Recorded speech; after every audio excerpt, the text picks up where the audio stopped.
வணக்கம் மக்களே, இது நம்ம ரேண்டம்பர்ஸ். இன்னைக்கு நம்ம ஒரு புது மான்வா தான் பார்க்க போறோம். என்னடா திருப்பி ஒரு புது மான்வாவா? லெவியத்தான் என்னாச்சு அப்படின்னு சொல்லி கேட்டீங்கன்னா, லெவியத்தான நானும் மறந்து போயிடுறேன். அந்த லெவியத்தான நான் மொத்தமா பேசிக்கிட்டு இருக்கேன் மக்களே. ஒரு 25 சாப்டரா மொத்தமா அப்லோட் பண்ணிடுறேன். அட்லீஸ்ட் ஒரு 1 மணி நேரம் வீடியோ அந்த மாதிரி. ஏன்னா அதுல இருக்கிறதெல்லாம் குட்டி குட்டி சாப்டர். அது எல்லாத்தையும் நான் 3 சாப்டர் 4 சாப்டர்னு போட்டேன்னா அது ரொம்ப இழுத்துக்கிட்டே போகுது. அதனாலேயே நான் நிறைய தடவை அதை மறந்து போயிடுறேன். ஸோ அதை மொத்தமா போட ட்ரை பண்றேன். கொஞ்சம் வெயிட் பண்ணுங்க, அதை கண்டிப்பா கம்ப்ளீட் பண்ணிடுவேன் இன்னும் ஒரு 4-5 வீடியோஸ்லயே. இப்ப இந்த ஒரு மான்வாவை ஸ்டார்ட் பண்ணுவோம். இந்த மான்வாவுக்கு ஒரு இன்ட்ரோவோட ஸ்டார்ட் பண்ணுவோம். நீங்க எல்லாருமே நானோ மிஷின் பார்த்திருப்பீங்க. நானோ மிஷின்ல அதுல இருக்கிற ஹீரோ யாரு? அவன் டீமனிக் கல்ட் அப்படின்னு ஒரு கல்ட்ல இருப்பான். அந்த கல்ட்டோட லீடரா மாற ட்ரை பண்ணுவான். சரி, அந்த டீமனிக் கல்ட் அப்ப எங்க இருந்து வந்துச்சு? அதை உண்மையிலே உருவாக்குனது யாரு? The first heavenly demon, Cheonma. இப்ப அதை பத்தி தெரிஞ்சுக்கிறோமா? Welcome to the world of mist, might, மேகம். இந்த மான்வா ஸ்டார்ட் ஆன உடனே ஒருத்தர் இறந்து போயிட்டாரு. நம்ம ஹீரோ அதை பார்க்கறான். இவர் வேற யாரும் கிடையாது, நம்ம ஹீரோவோட தாத்தா தான். அவரும் பாதியா வெட்டப்பட்டு இறந்து போயிருக்காரு. ஆனா நம்ம ஹீரோவுக்கு ஒரு துளி கண்ணீர் கூட வரல. அவனுக்குன்னு பெருசா எந்த ஒரு கவலையும் இல்ல. அவர் போயிட்டாரே அப்படின்னு நினைச்சு வருத்தமும் இல்ல. அவனுக்குன்னு இருந்த ஒரே ஒரு ஃபேமிலி இவர் மட்டும்தான். இப்ப அவர் மட்டும் கிடையாது, அவர் அங்க இருந்த அந்த வீட்டையுமே எரிச்சிட்டாங்க. இது எல்லாத்தையும் பார்க்கறான். நான் ஏன் இவ்வளோ ஒரு கேவலமான ஆளா இருக்கேன் அப்படின்னு சொல்லி அவனை திட்டிக்கிறான். இதுக்கு முன்னாடி நம்ம ஹீரோ அவர் கூட வாழ்ந்தப்ப ஒரு நாள் என்ன ஆச்சு அப்படின்னா, ஒரு ஸ்பிரிட் கனெக்ஷன் ஹர்பா அவன் எடுத்துட்டு வருவான். அதை எடுத்துட்டு வந்து, இங்க பாருங்க தாத்தா, இதை நான் எடுத்துட்டு வந்துட்டேன், இது எப்படியோ கண்டுபிடிச்சிட்டேன், இதுக்காக ரொம்ப தூரம் போனேன் அப்படின்னு சொல்லுவான். அவரும் இது கண்டிப்பா நல்லா இருக்கு, இது நல்ல விலைக்கு போகும் அப்படின்னு சொல்லுவாரு. நம்ம ஹீரோவும் இதை கண்டுபிடிக்க போன இடத்துல நீங்க உன்னை பார்த்திருக்கணுமே, பக்கத்துல நிறைய நரிக்குட்டிகள்லாம் இருந்துச்சு, ஆனா அம்மா நரி அங்க இல்ல, வெறும் குட்டி மட்டும்தான் இருந்துச்சுன்னு சொல்லுவான். இப்போ உடனே இந்த தாத்தாவும் கேட்பாரு, அப்ப அந்த குட்டிகளை எதுவும் நீ கொன்னுட்டியா அப்படின்னு கேட்கும்போது, சாச்சா நான் எப்படி கொல்லுவேன், அந்த அம்மா நெறியெல்லாம் திருப்பி வந்து பார்த்துட்டு குட்டியெல்லாம் செத்து போயிருன்னு தெரிஞ்சிருந்துச்சுன்னா அது கண்டிப்பா கவலையா இருக்கும்ல, அதனால நான் எதுவுமே பண்ணல, அங்கேயே விட்டுட்டு வந்துட்டேன்னு சொல்லுவான். நீ ஒரு நல்ல வேலை தான் பார்த்திருக்க, நீ எனக்கு ஒரே ஒரு விஷயத்த மட்டும் ப்ராமிஸ் பண்ணுவியான்னு அவங்க தாத்தா கேட்பாரு. நம்ம ஹீரோவும் என்னன்னு கேட்கும்போது, உன்னோட உண்மையான நேச்சரை நீ யாருக்கிட்டையும் காட்டிடாத, எக்காரணத்து கொண்டும் அதை யாருக்கிட்டையும் காட்டிடாத, அதை உனக்குள்ளேயே வச்சுக்கோன்னு சொல்லுவாரு. ஆனா இப்ப பிரசன்ட்ல நம்ம ஹீரோவால அதை கட்டுப்படுத்த முடியல. என்னை மன்னிச்சிருங்க கிராண்ட்பா, நான் கண்டிப்பா அதை கட்டுப்படுத்த முடியாது சொல்லிட்டு சிரிக்க ஆரம்பிச்சிருவான். அவங்க தாத்தா இறந்து போயிருப்பாரு. இப்ப பக்கத்துல இருக்கிற ஒரு ஸ்கைத்து, கதிர்வாள்னு சொல்லுவாங்கல்ல, இந்த கதிர்லாம் இருக்கிறதுக்கு, அதை கையில எடுத்துக்கிட்டு ஊருக்குள்ள போவான். இனிமேலும் என்னால அந்த ப்ராமிஸை காப்பாற்ற முடியாதுன்னு சொல்லிட்டு இப்ப அவன் ஊருக்குள்ள போயிட்டு ரொம்ப நேரம் கழிச்சு, இந்த ஊர்ல நிறைய குற்றவாளிகள்லாம் இருப்பாங்கல்ல, சின்ன சின்ன திருட்டு பண்றவங்க, இந்த மவுண்டைன் பேண்டட்ஸ், இந்த மாதிரி ஆளுங்க எல்லாரையும் பிடிச்சு மொத்தமா கூண்டுல போட்டு எடுத்துட்டு போயிட்டு இருப்பாங்க. இப்ப இந்த கூண்டு போயிட்டு இருக்குல்ல, இதுக்கு பின்னாடி ஒரே ஒரு கூண்டு வரும். இதுல வெறும் ஒருத்தன் மட்டும்தான் இருப்பான். அவனை எல்லாரும் பார்த்துட்டு, என்ன இவன் ஒருத்தனுக்கு மட்டும் இப்படி ஒரே ஒரு கூண்டு எடுத்துட்டு போறாங்க, அப்படி இவன் என்ன தப்பு பண்ணிட்டான்னு எல்லாரும் பேசிக்கிட்டு இருப்பாங்க. அதுல இருக்கிறது வேற யாரும் கிடையாது, நம்ம ஹீரோ தான். நம்ம ஹீரோவை தான் எடுத்துட்டு போவாங்க. இப்ப நடக்கிற விஷயங்கள் எல்லாத்தையும் மேல கஃபேல இருந்து ஒருத்தர் பார்த்துக்கிட்டு இருப்பாரு. அவரும் இன்னொருத்தரும் பேசிக்கிட்டு இருப்பாங்க. இவர் உடனே இதை பார்த்துட்டு சொல்லுவாரு, பார்க்க சின்ன பையன் மாதிரி இருக்கான் அப்படின்னு. உடனே பக்கத்துல இருக்கிறவர் என்ன சொல்லுவாருன்னா, சின்ன பையனா, அவன் என்ன தப்பு பண்ணியிருக்கான்னு கேட்டா நீங்களே ஆச்சரியப்படுவீங்க, அந்த அளவுக்கு அவன் தப்பு பண்ணியிருக்கான், அவன் எத்தனை பேரை கொண்டிருக்கான் தெரியுமா, அவனை ஸ்கைட் கில்லர் டீமன்னு எல்லாரும் சொல்லுவாங்க, அந்த அளவுக்கு ஒரு பேரே அவனுக்கு வந்துருச்சு. மேபி நீங்க முரீம்ல இருக்கிற ஆளுன்றதுனால உங்களுக்கு மேபி இதை பார்த்தாலாம் பயம் இல்லாம இருக்கலாம், ஆனா எங்களுக்கெல்லாம் பயமான விஷயம் தான். ஆமா, நீங்க எதுக்காக கூப்பிட்டீங்க, இந்த தடவை எனக்கு என்ன வேலை இருக்கு அப்படின்னு கேட்பான். உடனே இந்த தொப்பி போட்ட ஆளும், எனக்கு சின்ன பையன் ஒருத்தன் வேணும் அப்படின்னு சொல்லும் போது டக்குன்னு நம்ம ஹீரோவை வெளில இருந்து ஒருத்தன் ஒரு கல் எடுத்து அடிப்பான்.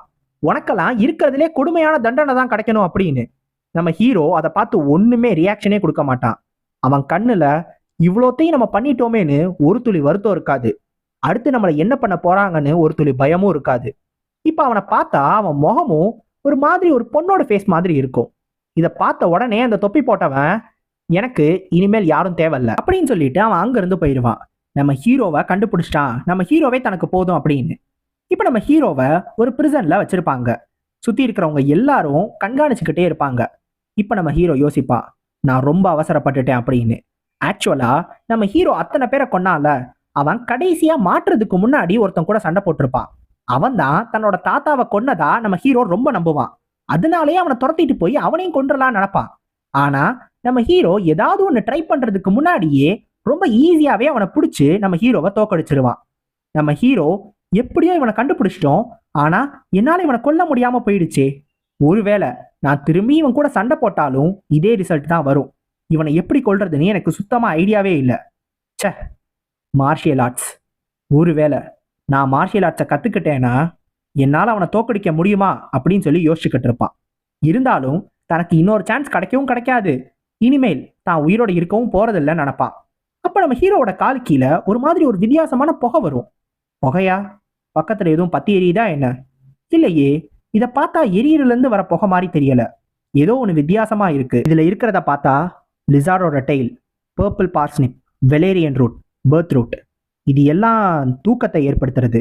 அப்படின்னு நம்ம ஹீரோ யோசிக்கும் போதே அங்க இருக்கிற காட்ஸ், பிரிசனர்ஸ் எல்லாருமே தூங்கி விழுந்துருவாங்க. நம்ம ஹீரோவும் அந்த புகை கொஞ்சம் கொஞ்சமா படப்பட இவனும் அப்படியே தூங்கிடுவான். இப்ப இந்த ஒரு இடத்துக்கு அந்த தொப்பி போட்ட ஆள் வருவான். வந்து நம்ம ஹீரோவோட அந்த செயினை தொடுறதுக்காக போவான். ஆனா டக்குன்னு ஏதோ ஒன்று அசைகிற மாதிரி இருக்கும். என்ன அசையுது அப்படின்னு சொல்லி முகத்தை பார்த்தா நம்ம ஹீரோ முழிச்சுக்கிட்டே தான் இருப்பான். அவன் அப்படியே திரும்பி பார்ப்பான், என்ன பண்ற அப்படின்ற மாதிரி. இதை பார்த்துட்டு இவன் முழிச்சிருக்கானா அப்படின்னு கேட்கும் போதே இவனை அடிச்சுட்டு அங்க இருந்து தப்பிச்சு ஓடுவான். எனக்கு என்ன நடக்குதுன்னு தெரியல, ஆனா என்னோட சான்ஸ் இது மட்டும் தான். இவனுங்க காம்பினேஷனை ஒழுங்கா யூஸ் பண்ணவே இல்லை, அதனாலதான் எனக்கு தூக்கம் வராம இருந்துச்சு. ஆனா இப்ப தப்பிச்சே ஆகணும்னு நம்ம ஹீரோவும் வேக வேகமா அந்த ஜெயில இருந்து ஓடுவான். ஆனா ரொம்ப தூரம் அவனால ஓட முடியாது. பின்னாடி தொப்பி போட்ட ஆள் இருக்கான்ல, அவன் ஈஸியாவே நம்ம ஹீரோவோட ப்ரெஷர் பாயிண்ட்ஸ் எல்லாத்தையும் சீல் பண்ணிடுவான். இவனும் என்னைய பிடிச்சிட்டானா? இதுவும் மார்ஷியல் ஆர்ட்ஸ் தானா? அப்ப இவனும் அதே மார்ஷியல் ஆர்டிஸ்டான்னு யோசிப்பான். ஆனா ரெண்டு பேரும் பார்க்க ஒரே மாதிரி இருந்தாலும் அவன் கொஞ்சம் வித்தியாசமா இருப்பான். அவனோட இடது கண்ணுல ஒரு கீரல் இருக்கும், இவனுக்கு அது கிடையாது. இவன் அவன் கிடையாதுன்றத முடிவு பண்ணிடுவான். இப்ப இந்த இடத்துக்கு இன்னொருத்தனும் வருவான். அவன் உடனே இது ஏற்கனவே வந்தாலும் ஒரு தொப்பி போட்டவன், அவனை பார்த்து சொல்லுவான், ஓ காம், இவனை பிடிச்சிட்டீங்களா? கொஞ்சம் அவனை நிமித்தி உட்கார வைங்க, அவன் மூஞ்சியை நான் பார்க்கணும், எனக்கு ஒரு சேர் எடுத்துட்டு வாங்கன்னு சொல்லுவான். போய் சேர்ல உட்காந்துட்டு, இவன் பார்க்க என்ன மாதிரியே இருக்கான், ஆனா இப்படி ஒரு நிலைமையில இருக்கான், ச்சே இப்படி ஒரு விதியா அப்படின்னு சொல்லி யோசிச்சுக்கிட்டு இருப்பான். இவன் பார்க்கறதுக்கு நம்ம ஹீரோ மாதிரியே அச்சசல் அப்படியே இருப்பான். நம்ம ஹீரோவே இதை பார்த்து ரொம்ப ஆச்சரியப்படுவான். இப்போ உடனே இந்த சேர்ல உட்காந்தனும் சொல்லுவான், உனக்கு தூக்கு தண்டனை கொடுத்துட்டாங்க தானே, இன்னும் 2 நாள் தூக்குல போட போறாங்க. நேரத்தை பாத்தியா? நம்ம 2 பேரும் ஒரே ஃபேஸோட பிறந்திருக்கோம். ஆனா நான் ஒரு பெரிய யங் மாஸ்டரா இருக்கேன், ஆனா நீ தூக்கு தண்டனை கைதியா இருக்க. எல்லாம் வாழ்க்கை. இருந்தாலும் நான் உனக்கு ஒரே ஒரு சான்ஸ் கொடுக்க போறேன். ஒன்னாலையும் இந்த மார்க்ஸ்வார்ட் மேனரோட 3rd யங் மாஸ்டரா வாழ முடியும். அது மட்டும் கிடையாது, இது ரொம்ப பெரிய பெரிய சான்ஸ். உனக்கு இதுல எந்த ஒரு கஷ்டமுமே கிடையாது. நீ மேனர்ல இருக்க போற, உனக்கு தேவையான சாப்பாடு எல்லாமே கிடைக்கும், உனக்குன்னு வேலையாட்கள் நிறைய பேர் இருப்பாங்க, நல்லா படுக்கிறதுக்கான வசதின்னு எல்லாத்தையும் நான் பண்ணி கொடுப்பேன். ஒருவேளை இந்த வேலை எல்லாம் முடிஞ்சிருச்சுன்னா உனக்கு நிறைய காசும் கொடுத்து, அத்தோட நீ எங்க ஆசைப்படுறியோ அந்த இடத்துக்கு நானே உன்னை அனுப்பி வைப்பேன். உனக்கு எதுவுமே பிரச்சனை கிடையாதுன்னு சொல்லுவான். இப்போ உடனே அந்த காடு, இதை மட்டும் நீ சாப்பிட்டீங்கன்னா போதும்னு ஒரு இதை காட்டுவான். ஒரு சின்ன பில் மாதிரி ஒன்று இருக்கும். நம்ம ஹீரோவும் கேட்பான், இது பாய்சனா அப்படின்னு. பின்ன இதை நாங்க அப்படியே உன்னை நம்பிடுவோம்னு நினைக்கிறியா? இதை நீ சாப்பிட்டுதான் ஆகணும். ஒருவேளை எங்க வேலை முடிஞ்சிருச்சுன்னா இதுக்கான மாத்து மருந்தை நாங்க தருவோம், நீ என்ன பண்ண போற அப்படின்னு கேட்பான். இப்போ உடனே நம்ம ஹீரோவும், தாத்தா எனக்கு அந்த இன்னொரு வாய்ப்பு கிடைச்சிருச்சு, என்னோட ரிவெஞ்சை கம்ப்ளீட் பண்றதுக்கான வாய்ப்பு, இதை நான் எடுத்துக்க போறேன்னு சொல்லிட்டு அந்த பாய்சனை சாப்பிட்டுருவான். இப்ப இதை பார்த்துக்கிட்டு இருந்த அந்த 3rd யங் மாஸ்டரும், உண்மையிலே நீ நல்ல முடிவு தான் எடுத்திருக்க காட்காம், நீங்க என்ன பண்றீங்கன்னா இவனோட ப்ரெஷர் பாயிண்ட்ஸ் எல்லாத்தையும் அன்சீல் பண்ணிருங்க, இவனோட அந்த கை விலங்கையும் அவுத்து விட்டுருங்க அப்படின்னு சொல்லுவான். இது எல்லாத்தையும் அவுத்து விட்டுட்டு இப்ப இவனுங்களும் இங்க இருந்து கிளம்பலான்னு போவானுங்க. இப்ப இந்த காடு கொஞ்சம் முன்னாடி நடந்து போவான். அடுத்து அந்த யங் மாஸ்டர், அடுத்துதான் நம்ம ஹீரோ நடந்து வருவாங்க. இப்ப இந்த காடும் கதவு கிட்ட போயிட்டு, எல்லாம் ஓகே நீங்க வாங்கன்னு சொல்லி திரும்பி பார்ப்பான். பார்த்தா அந்த யங் மாஸ்டரோட உடம்பு இவனை பார்த்த மாதிரி தான் இருக்கும், ஆனா அவனோட தலை இவனை பார்த்த மாதிரி இருக்காது. அந்த தலை நம்ம ஹீரோவை பார்த்த மாதிரி இருக்கும். என்னடான்னு பார்த்தா நம்ம ஹீரோ அந்த யங் மாஸ்டரோட தலையை திருப்பி இருப்பான். திருப்பி அவனையும் கொண்டிருப்பான். ச்சே, கை தவறி பட்டுருச்சு. இப்ப போலியானவன் இறந்து போயிட்டான். இனிமேல் நான் தான் உண்மையான 3rd யங் மாஸ்டர், நான் தான் மோக் கியோங் வாங் அப்படின்னு சொல்லுவான். இதை பார்த்துட்டு அந்த காடிக்கே என்ன பேசுறதுனே தெரியாது, அப்படியே அதிர்ச்சியில இருப்பான். நம்ம ஹீரோ மாட்டுறதுக்கு முன்னாடி, அதாவது அவன் ஜெயில போட்டாங்கல்ல, அதுக்கு முன்னாடி என்ன நடந்துச்சு தெரியுமா? அவன் ஊருக்குள்ள வந்து எப்படி தெரியுமா கொன்னா, எல்லார் வீட்டுக்குள்ளேயும் இந்த ஸ்கைத்தை எடுத்துக்கிட்டு அவன் பாட்டுக்கு உள்ள நுழைவான். நுழைஞ்சு அங்க இருக்கிறவங்க எல்லார் தலையையும் வெட்டி, ஒரு பக்கம் ஒரு கையில ஒரு தலை, இன்னொரு கையில அந்த கத்தின்னு எல்லாரையும் மாத்தி மாத்தி கொண்டுகிட்டே இருப்பான். அப்படி கொல்றவங்க எல்லாரையும் கொண்டுகிட்டே இருக்கான்ல, அப்ப அவனோட முகத்துல இருந்தது எல்லாமே சந்தோஷம் மட்டும்தான். அவன் இவங்க தாத்தாவை யார் யாரெல்லாம் கொண்டிருப்பாங்க, இல்ல அந்த சாவுக்கு யாரெல்லாம் சம்பந்தப்பட்டிருப்பாங்கன்னு அவன் நினைக்கிறானோ அப்படி பாக்குறவங்க எல்லாரையுமே கொண்டுகிட்டு இருந்தான். இப்படி கொல்றப்பலாம் அவனுக்கு இருந்த ஒரே ஒரு எமோஷன் சந்தோஷம் மட்டும்தான். அவங்க தாத்தா சொன்ன அந்த உண்மையான நேச்சர், மற்றவங்களை கொல்லும் போது வரக்கூடிய அந்த சந்தோஷம், இதை தான் அவங்க தாத்தா யார்கிட்டயுமே காட்டக்கூடாதுன்னு சொன்னாரு. ஆனா இப்ப நம்ம ஹீரோ அதே தான் பண்ணிக்கிட்டு இருந்தான். நம்ம ஹீரோவே இது எல்லாத்தையும் பண்ணும்போது சிரிச்சுக்கிட்டு தான் இருப்பான். அது அவனுக்கே தெரியாது. என்னோட உண்மையான நேச்சர் ஈவிலா, எனக்கு கவலை இல்லை, இப்போதைக்கு நான் கொல்ல மட்டும்தான் போறேன்னு ஒரு சிரிப்போட ஒருத்தனை கொல்லலான்னு போகும்போதுதான் நம்ம ஹீரோவை சைட்ல இருந்து ஒருத்தன் வந்து அடிச்சிருப்பான். அந்த அடியில நம்ம ஹீரோவுக்கு எதுவும் ஆயிருக்காது, சும்மா அடி மட்டும் தான் பட்டிருக்கும், செத்து இருக்கலாம் மாட்டான். ஆனா அதை அடிச்சவன் இருக்கான்ல, அவன் உடனே கேட்பான், என்னது நீ உயிரோட இருக்கியா, உண்மையிலே சூப்பர், உன்னை பார்த்தா மார்ஷியல் ஆர்ட்ஸ் கத்துக்கிட்ட மாதிரி தெரியல, ஆனாலும் என்னோட அட்டாக்கை நீ சர்வை பண்ணிட்ட. நான் என்னை யார் துரத்திட்டு வராங்கன்னு ரொம்ப நேரமா யோசிச்சுக்கிட்டே இருந்தேன், ஆனா ஒரு குட்டி பையன் நீயா என்னை துரத்திட்டு வந்த அப்படின்னு கேட்பான். இப்ப நம்ம ஹீரோ இந்த துரத்திட்டு வந்தான் அப்படின்றத யோசிச்சு பார்த்துட்டு தான், துரத்திட்டா, இவனை எதுக்கு நான் துரத்தணும், அப்ப என் தாத்தாவை நீ தான் கொலை பண்ண போனியா அப்படின்னு கேட்கும் போதே இவன் நம்ம ஹீரோவை குத்திடுவான்.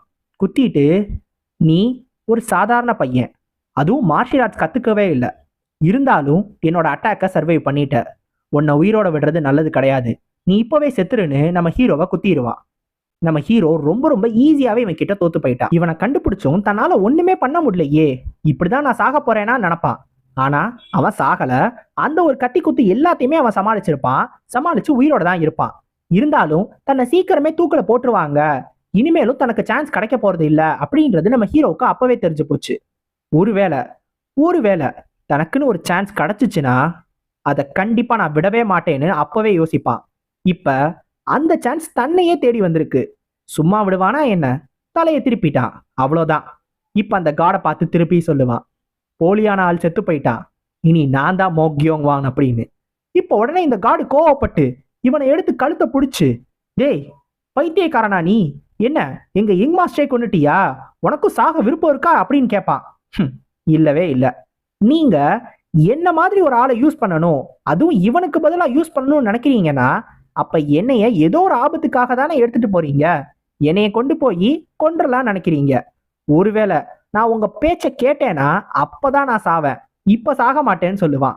கரெக்டா இவன் கண்டுபிடிச்சிட்டான்னு இந்த காடு யோசிப்பாரு. இப்போ உடனே இந்த காடு, நான் ஒருவேளை இப்போ உன்னை கொன்னுட்டேன்னா அப்ப என்ன பண்ண போறேன்னு கேட்கும்போது, நீங்க என்னை கொல்லணும்னா என்னைய கழுத்தை பிடிச்சப்பே கொண்டிருப்பீங்க, ஆனா அப்படி பண்ணலையே, அதுவும் இல்லாம உங்க யங் மாஸ்டர் செத்து கிடக்குறாரு, உங்களுக்கு எந்த ஒரு வருத்தமே இல்லையே, உங்க யங் மாஸ்டர் நினைச்சு உங்களுக்கே கவலை இல்லையா என்ன அப்படின்னு கேட்பான். ஆனா இந்த காடு இதை கேட்டு இன்னும் கோபமாகி இவனை கீழே போட்டு அடிச்சு உன்னை நான் இப்பவே கொல்ல போறேன்னு அவரும் கத்தி எழுப்பாரு. ஆனா நம்ம ஹீரோ பதட்டமே படாம கேட்பான், இதுக்கெல்லாம் அவ்வளவு அவசியமா என்ன, நீங்களே கொஞ்சம் யோசிச்சு பாருங்க, நீங்க கொடுத்த பாய்சனை நான் சாப்பிட்டுட்டேன், மாத்து மருந்து இல்லாம கண்டிப்பா என்னால உயிரோட இருக்கவே முடியாது, சோ என்ன நடந்தாலும் சரி நான் உங்க பேச்சை கேட்டே ஆகணும். இவன் சொன்னானே ஏதோ மார்க்ஸ்வார்ட் மேனரோட 3rd யங் மாஸ்டர் அப்படின்னு, இப்போதைக்கு அது நான் தான், அப்படின்னா என்ன கண்ட்ரோல் பண்றதுக்கான ஒரு வாய்ப்பு உங்ககிட்ட இருக்கு, அதை வேஸ்ட் பண்ண விரும்புறீங்களா, கொஞ்சம் யோசிச்சு பாருங்க அப்படின்னு கேட்பான். இது கேட்டதும் அவனும் யோசிச்சுட்டு சிரிச்சுட்டு உடனே அந்த கத்தியை இறக்குவான். ஆனா நம்ம ஹீரோவை குத்த மாட்டான். இனிமேல் நீ தான் மாக் கியோங் ஒன், அதை புரிஞ்சுக்கோன்னு சொல்லி நம்ம ஹீரோவையும் நேரா அந்த மார்க்ஸ்வார்ட் மேனருக்கு கூட்டிட்டு போறான். நம்ம ஹீரோவுக்கான அந்த செகண்ட் சான்ஸ் கிடைச்சிருச்சு. நம்ம ஹீரோ கிட்ட என்ன சொல்லுவான் அப்படின்னா, நீ யார்கிட்டையும் பேசக்கூடாது, இந்த மார்க்ஸ்வார்ட் மேனர்ல நீ யார்கிட்டயுமே பேசக்கூடாது, உண்மையிலே நீ தனியா மட்டும்தான் இருக்கணும், ஒருவேளை நீ ஏதாவது தப்பு பண்ணினா உனக்கான மாத்து மருந்தா நான் கொடுக்க மாட்டேன், நீ யார்கிட்ட மாட்டிட்டாலும் அதை நான் கொடுக்க மாட்டேன், அதே மாதிரி ஒருவேளை நீ என் பேச்சை கேட்கல, எதையாவது ட்ரை பண்றேன்னு எனக்கு தெரிஞ்சிச்சு, உன்னை உடனே கொன்றுவேன் அப்படின்னு சொல்லுவான். ஆனா கொன்றுவேன்னு சொன்னாலும் நம்ம ஹீரோட முகத்துல இருக்கிறது எல்லாமோ சிரிப்பு மட்டும்தான். இதை பார்த்த உடனே, சே உன்னை பார்த்தா எனக்கே பயமா இருக்கடா, இந்தா இதுதான் நியூட்ரலைசர், இதை ஒரு நாளைக்கு ஒரு தடவை 24 மணி நேரத்துக்கு ஒரு தடவை நீ எடுத்துக்கிட்டே இருக்கணும், அப்படி எடுக்கலைன்னா உன் உடம்புல இருக்கிற பாய்சன் மொத்தமா ஸ்ப்ரெட் ஆயிரும், இதை சாப்பிடுன்னு சொல்லுவான். நம்ம ஹீரோவும் அதை சாப்பிடுவான். நம்ம ஹீரோ இத்தனை தடவை குத்துனாங்கல்ல, இது எல்லாத்துல இருந்தும் எப்படி சர்வைவ் ஆனான்னு அவனுக்கே தெரியல, இருந்தாலும் தனக்கு இன்னொரு ஒரு சான்ஸும் கிடைச்சிருக்கு, இன்னொரு ஒரு லைஃபும் கிடைச்சிருக்கு. மேபி தன்னோட தாத்தா தான் சீக்கிரமா செத்து போனதுனால மேல போயிட்டு தானும் அங்க வரக்கூடாதுன்னு இது எல்லாத்தையும் ட்ரை பண்றாரோன்னு நினைப்பான். தாத்தா, நீங்க கவலைப்படாதீங்க, உங்களை கொன்னவனை பழி வாங்காம நான் வரவே மாட்டேன். இது ஒரு மார்ஷியல் ஆர்ட்ஸ் மேனர்னு நான் கேள்விப்பட்டேன். அப்படின்னா இங்க இருந்தே நான் மார்ஷியல் ஆர்ட்ஸை கத்துக்க போறேன். மார்ஷியல் ஆர்ட்ஸை கத்துக்கிட்டு உங்களை கொன்னவனை கண்டிப்பா கண்டுபிடிப்பேன். கண்டுபிடிச்சு உங்களை எப்படி கொன்னானோ அதே மாதிரி அவனை கொல்ல போறேன். கவலையப்படாதீங்கன்னு இப்பவே நம்ம ஹீரோ அவனோட ரிவெஞ்ச பிளாட் பண்ண ஆரம்பிச்சுட்டான். சிரிச்சுக்கிட்டே தான் எல்லாத்தையுமே சொல்லுவான். ஹீரோன்னு கூப்பிடுறது கொஞ்சம் கஷ்டமா இருக்கு. அதே நேரத்துல மாக்யோன்னு சொல்றதும் ரொம்ப கஷ்டமா இருக்கு. நம்ம சிம்பிளா ஜியோங்னு கூப்பிடுவோம். ஜியோங்கிற பேரு ஏன் வந்துச்சுன்றத நீங்க கதை போக போக தெரிஞ்சுக்கிருவீங்க. நம்ம ஜியோங் இருக்கால, அவனுக்கு இந்த மாதிரி ஒரு புதுசான லைஃபும் கிடைச்சிருச்சு, மார்ஷியல் ஆர்ட்ஸ் கத்துக்கிறதுக்கான ஒரு சான்ஸும் கிடைச்சிருச்சு. ஆனா இவனுக்கு ஒரு சின்ன டிஸ்டர்பன்ஸ் மட்டும் இருக்கு. அது என்ன அப்படின்னா, இந்த காட் காம் இருக்கான்ல, அவன் நம்ம ஜியோங்க பாத்துக்கிறதுக்காக வெளியே ஒரு காடை விட்டுட்டு போயிருக்கான், எந்நேரமும் கூடவே இருக்கணும் அப்படின்னு. இந்த காடோட பேரு கோச்சான். இந்த கோச்சான் யோசிப்பான், சே, ஒரு சின்ன பையன், அதுவும் மார்ஷியல் ஆர்ட்ஸ் கத்துக்காத இந்த பையனையா பார்த்து பயப்படணும், இந்த காம் என்னதான் யோசிக்கிறாருன்னு எனக்கு புரியலையே நினைப்பான். ஆக்சுவலா கொஞ்ச நேரத்துக்கு முன்னாடி இந்த காம் கூட இவன் பேசியிருப்பான். அப்ப அந்த காமு இந்த மாக்யோன்னு இவன் கொண்டுட்டான், இது இந்த மாதிரிலாம் போயிடுச்சு அப்படின்றத பத்தி எல்லாம் சொல்லியிருப்பான். அப்போ உடனே இந்த கோச்சான் கேட்டிருப்பான், பிளான் என்ன பண்றதுன்னு. சேச்சா, வாய மூடு, நீ இப்படியே நீயே காட்டி கொடுத்துருவ போலயே, என்ன நடந்தாலும் சரி நம்ம என்ன பண்ணணுமோ நம்ம அதை பண்ணதான் போறோம், நீ அவனை பார்த்துக்கிட்டே இரு, நான் வேற ஒரு பிளானை யோசிச்சு வரேன், அவனை எங்கேயும் வெளில போக விட்டுறாத அப்படின்னு சொல்லுவான். இனிமேல் நமக்கு அவன் தேவைப்பட மாட்டான், நம்ம அவனை தூக்கி போட்டுட்டு நம்ம வேற யார் கூடயாவது போய் சேர்ந்துக்குருவோன்னு இந்த காம் சொல்லியிருப்பான்.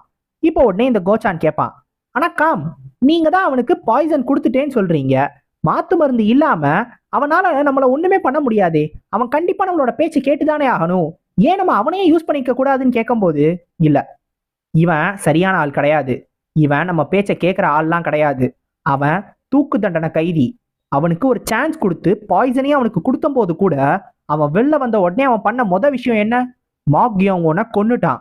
அவன் ரொம்ப ரொம்ப புத்திசாலியா இருக்கான், அவன் ரொம்ப ரொம்ப ஆபத்தான ஆளு, இந்த மாதிரியான ஆளுங்களை நம்ம கூட வச்சுக்கவே கூடாது, அவங்க கூட பிரச்சனை கூட வச்சுக்க கூடாது, இவனை இப்படியே விட்டுரு, நம்ம வேற யார் கூடயாவது சேர்றதுதான் நல்லதுன்னு இந்த காட் சொல்லிட்டு போயிருப்பான்.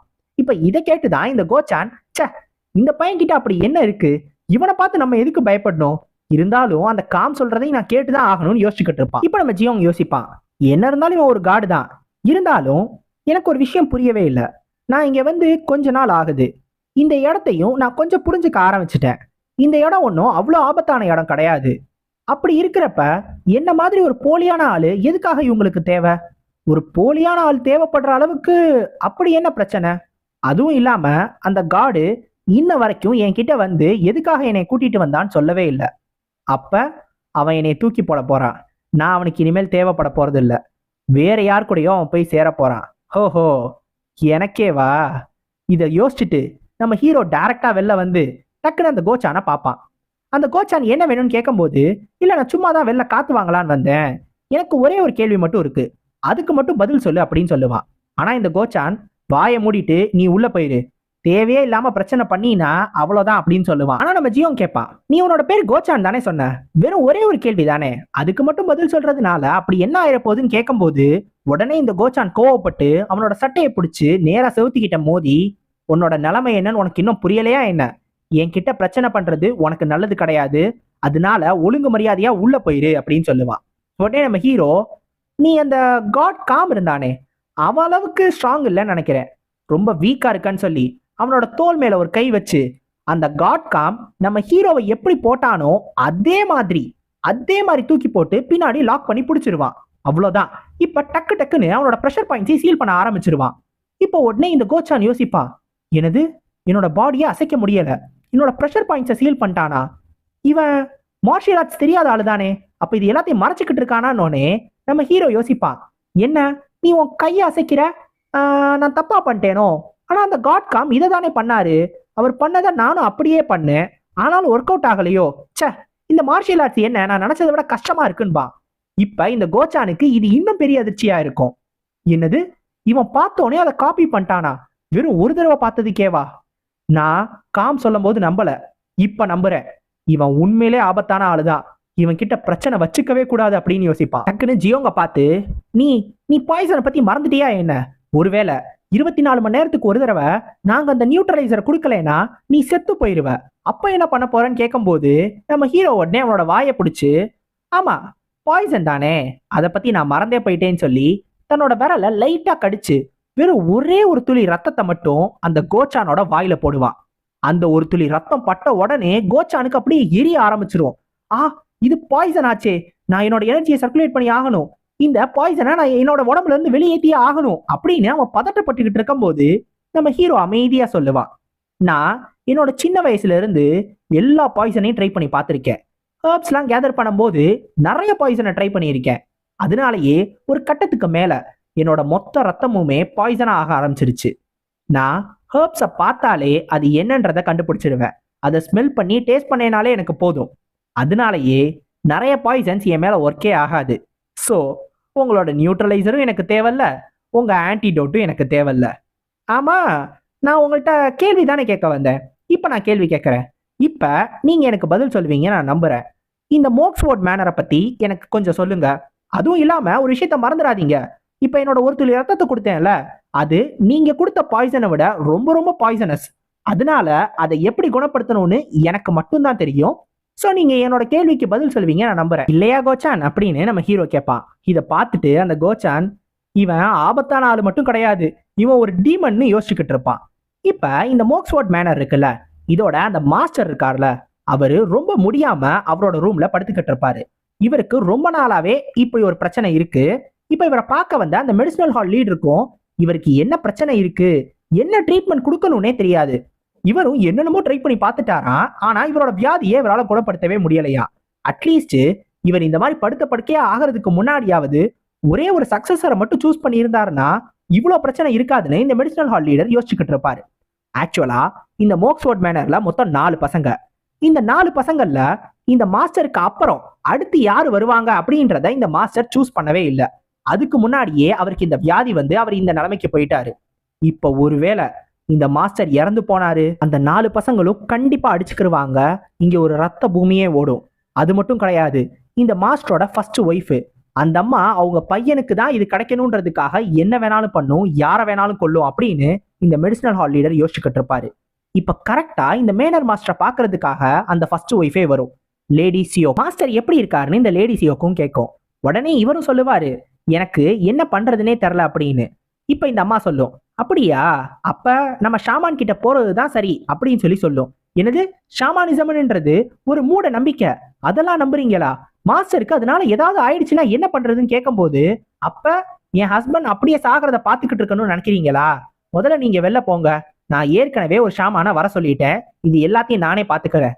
இனிமேல் மேனர் மாஸ்டரை அந்த ஷாமான் வந்து டீல் பண்ணிக்கிடுவாரு, வேற யாரும் இந்த ரூம்குள்ள வரவே கூடாது, யாரையும் உள்ள அனுப்பாதீங்க அப்படின்னு சொல்லிடும். இப்ப இந்த மோக்ஸ்வோர்ட் மேனரை பத்தின எல்லா இன்ஃபர்மேஷனையும் நம்ம கோச்சானும் நம்ம ஹீரோ கிட்ட சொல்லி முடிச்சிருவான். உடனே நம்ம ஜியோங்கும் யோசிச்சுட்டு, ஓஹோ இப்ப இதான் சங்கதியா, சரி கிளம்புவோமா, நம்மளும் போவோம் அப்படின்னு சொல்லுவான். போறதா, எங்க போறதுன்னு இந்த கோச்சான் கேட்கும் போது, வேற எங்க, அந்த மேனர் மாஸ்டரை பாக்குறதுக்கு தான். அவருக்கு அப்படி என்னதான் வியாதி, அப்படி எதனாலதான் அவர் படுத்த படுக்கையா இருக்காருன்னு நம்மளும் போய் பார்த்துட்டு வருவோமே, போலாமா அப்படின்னு கேட்பான். இப்ப இவங்க 2 பேரும் அந்த மேனர் மாஸ்டரை பாக்குறதுக்காக கிளம்பிட்டாங்க. இப்ப நம்ம ஜியோங் சொல்லுவான், சோ நீ சொல்ல வர்றது என்ன, அந்த ரியல் மோக்யோங்வானும் காட்காமும் ஒன்னா சேர்ந்து தான் இந்த பிளானை போட்டிருக்காங்க. என்னைய ஒரு போலியா யூஸ் பண்ணி அந்த ஃபர்ஸ்ட் சன்னை எப்படியாவது வெறுப்பேத்தி அது மூலமா சண்டையை உருவாக்கணும்னு நினைச்சிருக்காங்க, அப்படித்தானே அப்படின்னு. சோ இந்த பிளான் என்னன்றத நம்மால் இப்படின்றதுக்குள்ள கண்டுபிடிச்சிருவான். இதுதான் அவங்க போட்டதுல இருக்கிறதுலே ஒரு பெஸ்டான பிளானா இருக்கும். அது என்ன அப்படின்னா, இந்த ஃபர்ஸ்ட் சன் இருக்கான்ல, ஃபர்ஸ்ட் சன் செகண்ட் சன், இதுல ஃபர்ஸ்ட் சன் ஓரளவு ஒரு முட்டா பையன், அந்த அளவுக்கு ஒன்றும் இதெல்லாம் கிடையாது, சும்மா பொண்ணுங்க அப்படி இப்படின்னு சுத்திக்கிட்டு இருக்கிறவன். 2வது இருக்கிற ஆளு கொஞ்சம் புத்திசாலி, அதே நேரத்துல கொஞ்சம் கன்னிங்கான ஆளு. ஸோ இவனுங்க 2 பேரும் ஒருவேளை ஒன்னா சேர்ந்து இப்ப போலியா இருக்கிற நம்ம மோக்யோங்வான், அதாவது நம்ம ஹீரோ கூட சண்டை போட்டு இவனுங்க 2 பேரும் நம்ம ஹீரோவை கொண்டுட்டானுங்கன்னா அதுக்கப்புறம் அவனுங்க 2 பேரும் அடிச்சுக்கிட்டு 2 பேருமே செத்து போயிருவானுங்க. இதுதான் நம்ம மோக்யோங்வான் போட்ட பிளான். இப்படி இவங்க 3 பேர் செத்ததுக்கு அப்புறம், அதாவது போலியா இருக்கிற நம்ம ஹீரோவும் செத்ததுக்கு அப்புறம் உண்மையான மோக்யோங்வான் இப்ப உள்ள வந்தானா, அப்ப எல்லாருமே இவன் தான் சக்சஸரா மாறணும், ஏன்னா இவன் தான் 3வது பையன், இப்போதைக்கு இவன் தான் உயிரோட இருக்கான்னு சொல்லி இவனுக்கு சக்சஸர் பொறுப்பை கொடுத்துருவாங்க. சோ அதுக்கப்புறம் ஈஸியா இவன் நினைச்சது எல்லாமே நடந்துரும். இது இவன் போட்ட ஒரு பக்காவான பிளான். அவன் உண்மையிலேயே அவன் மூளையை யூஸ் பண்ணியிருக்கான். ஆனா அவனை விட இன்னும் மூளை அதிகமா இருக்கிற ஒரு ஆளு அவனோட பிளான்குள்ள ஒரு வேரியபிளா வந்துட்டாரு. அதான் நம்ம ஜியோங்கு. நம்ம ஜியோங்கு உள்ள வந்த உடனே பிளான் ஸ்டார்ட் ஆன உடனே பிளானை போட்டவனை போட்டு தள்ளிட்டான். கழுத்தை திருப்பி மொத்தமா கதையை முடிச்சிட்டான். அவ்வளவுதான். இப்ப இந்த மொத்த பிளானும் நம்ம ஜியோங் கையில இருக்கு. இப்ப நம்ம ஜியோங் இது எல்லாத்த பத்தியும் கேட்ட உடனே நம்ம கோச்சான் கேட்பான், இப்ப எதுக்காக மேனர் மாஸ்டர் பார்க்க போறீங்க அப்படின்னு. நம்ம ஜியோங் என்ன சொல்லுவானா, எனக்கு தெரிஞ்ச வரைக்கும் இப்ப அந்த மேனர் மாஸ்டர் உயிரோட இருக்கிறதும் சாகிறதும் என்னோட உயிருக்கு சம்பந்தப்பட்டது, அதனால அவரை போய் பார்க்க போறேன் அப்படின்னு சொல்லுவான். உடனே இப்ப கோச்சானுக்கு பதட்டமாகி, காட்காம் கண்டுபிடிச்சிட்டாங்கன்னா என்னங்க பண்றது, அப்புறம் நம்ம 2 பேருமே அவருக்கு காலி பண்ணிடுவாருங்கன்னு சொல்லும் போது, நீ என்ன கோச்சா நீ எனக்காக இதை கொஞ்சம் சீக்கிரட்டா வச்சுக்க மாட்டியா, கண்டிப்பா நீ வச்சுப்பா தானே, எனக்கு தெரியும் சொல்லி இப்ப கூட்டிட்டு போவான். இப்ப மேனர் மாஸ்டரோட பில்டிங்க காட்டுவாங்க. இங்க இந்த லேடி சியோக் வெளிலையே வெயிட் பண்ணிக்கிட்டு இருக்கோம். அதுவும் யாருக்காக அப்படின்னா ஒரு ஷாமான்காக. ஏற்கனவே இதுக்கு முன்னாடி இருக்க டாக்டரை துரத்திட்டு இந்த அம்மா நான் ஷாமானிசம்காக தான் இனிமேல் பண்ண போறேன், இதை வச்சுதான் நான் மேனர் மாஸ்டரை காப்பாத்த போறேன்னு சொல்லியிருக்கும்ல இதுக்கு முன்னாடி இந்த சாப்டர்ல. சோ ஷாமான்னா என்னன்றதை நான் சொல்லிடுறேன். ஆக்சுவலா இவங்களா பேய் ஓட்டுறவங்க. லிட்டரலா இப்படியே எக்ஸாக்ட் மீனிங் கிடையாது. அப்படி இருந்தவங்களுக்கு இன்னும் கொஞ்சம் வேற வேறலாம் பேர் இருக்கும். ஆனா உங்களுக்கு புரியறதுக்காக சொல்றேன், பேய் ஓட்டுறவங்க அவ்வளவுதான்.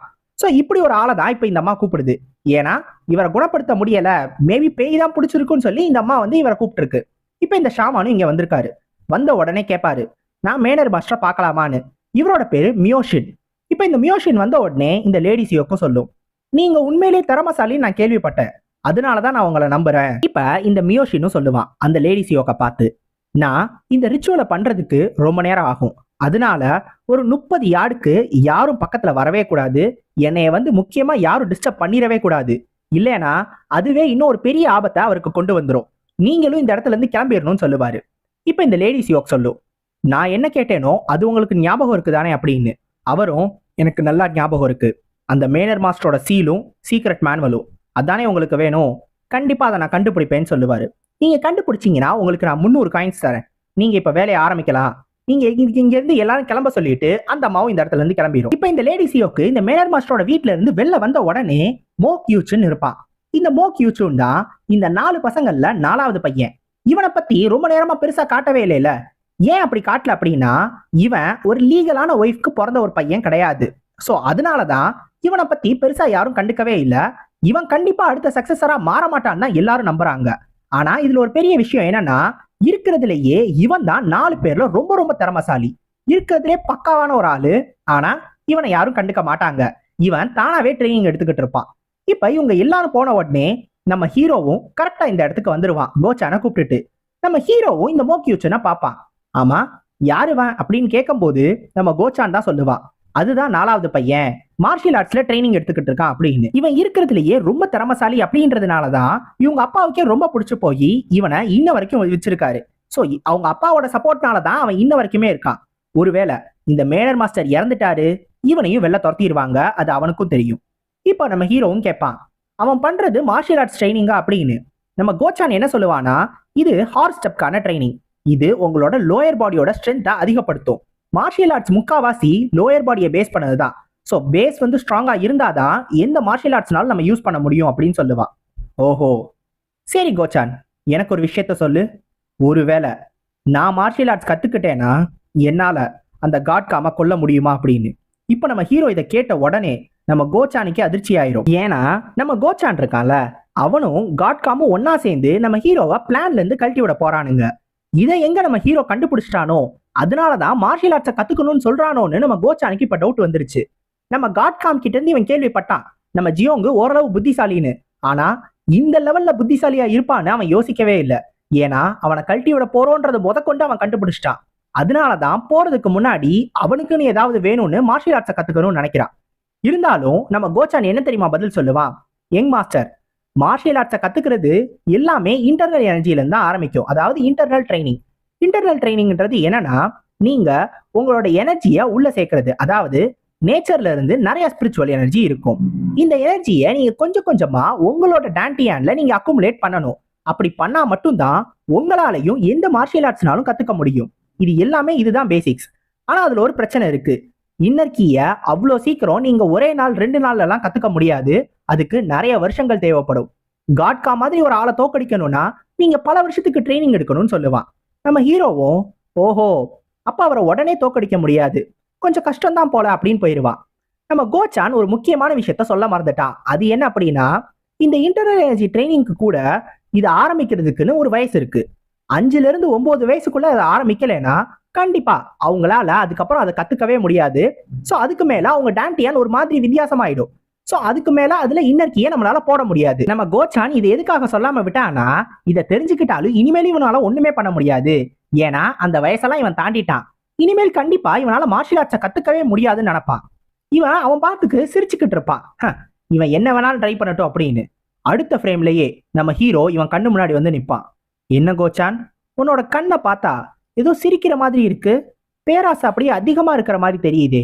உன் கண்ணை அப்படியே என் கையை வச்சே நோண்டி எடுத்துடணும்னு தோணுது. கோச்சான், நீ இனிமேல் என்னோட ஆளு, நான் சொல்றதை தான் நீ கேட்க போறேன்னு சொல்லுவான். அவனும் பயத்துல ஓகே அப்படின்னு சொல்லிடுவான். இப்ப நம்ம ஹீரோவோட பிளான் என்னன்னா, காட்காம கொன்னுட்டு இந்த இந்த பிளானை அவன் எப்படி பண்ணானோ அதே மாதிரி கண்டினியூ பண்ணணும்னு தான் ஆசை. ஆனா காட்காம இப்போதைக்கு கொல்ல முடியாது அப்படின்றத நம்ம கோச்சான் கிட்ட இருந்து நம்ம ஹீரோ தெரிஞ்சுக்கிட்டான்.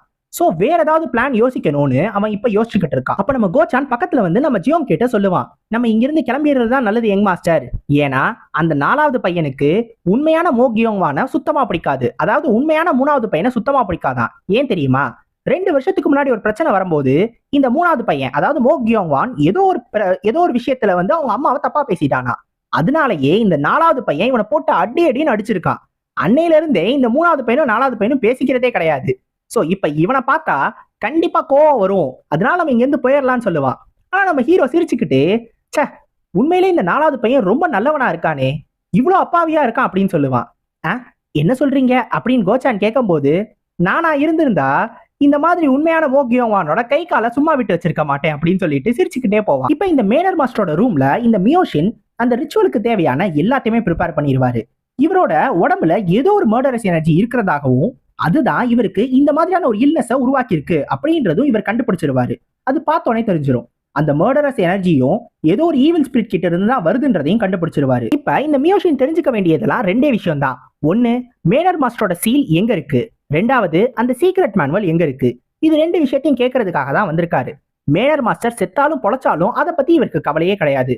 இப்ப இவரும் ஒரு தாலிஸ்மனை எடுத்து அதுல மந்திரங்களை எழுத ஆரம்பிச்சிருவாரு. மந்திரங்களை வாயில சொல்லுவாரு. சோ இது எல்லாத்தையும் சொல்லி இந்த தாலிஸ்மனை அவரோட உடம்புல ஒட்டிடுவாரு. அதை ஒட்டின உடனே இந்த ஈவில் ஸ்பிரிட் வெளில வர ஆரம்பிக்கும். இதை கண்ட்ரோல் பண்ணி இது கிட்ட கேட்கணும்னு நினைப்பாரு. ஆனா அதோட எனர்ஜி ரொம்ப அதிகமா இருக்கும். அந்த ஒரு காரணத்தினால இவரால அதை கண்ட்ரோல் பண்ணவே முடியாது. ஒரு கட்டத்துக்கு மேல ரொம்ப அதிகமாயிடும். அந்த நேரத்துல கரெக்டா கதவு திறக்கிற சவுண்டு கேட்கும். என்னாச்சு, கதவு திறக்கிறாங்களா, யாரையும் வரக்கூடாதுன்னு சொன்னேனே, இப்ப மட்டும் இதை திறந்தாங்கன்னா பெரிய பிரச்சனை ஆயிடுமேனு இந்த மியோஷின் பதட்டமாகும் போது கரெக்டா இந்த மர்டரஸ் எனர்ஜி இருக்குல்ல, அந்த மேனர் மாஸ்டர் உடம்புல இருந்த அந்த எனர்ஜி ரொம்ப அதிகமாகி மியோஷினால கண்ட்ரோலே பண்ண முடியாம இவரே தூக்கி அடிச்சிடும். கரெக்டா மியோஷின் நேரா நம்ம ஹீரோவோட கால்ல போய் விழுவாரு. இப்ப கதவை திறந்துட்டு வந்த உடனே கோச்சான் இந்த மேனர் மாஸ்டரை பார்த்துட்டு, ஐயோ மேனர் மாஸ்டருக்கு என்னாச்சு, அவரோட உடம்பு ஏன் இப்படி இருக்கு, என்ன நடக்குது அப்படின்னு பதட்டமா கேட்டுக்கிட்டு இருப்பாரு.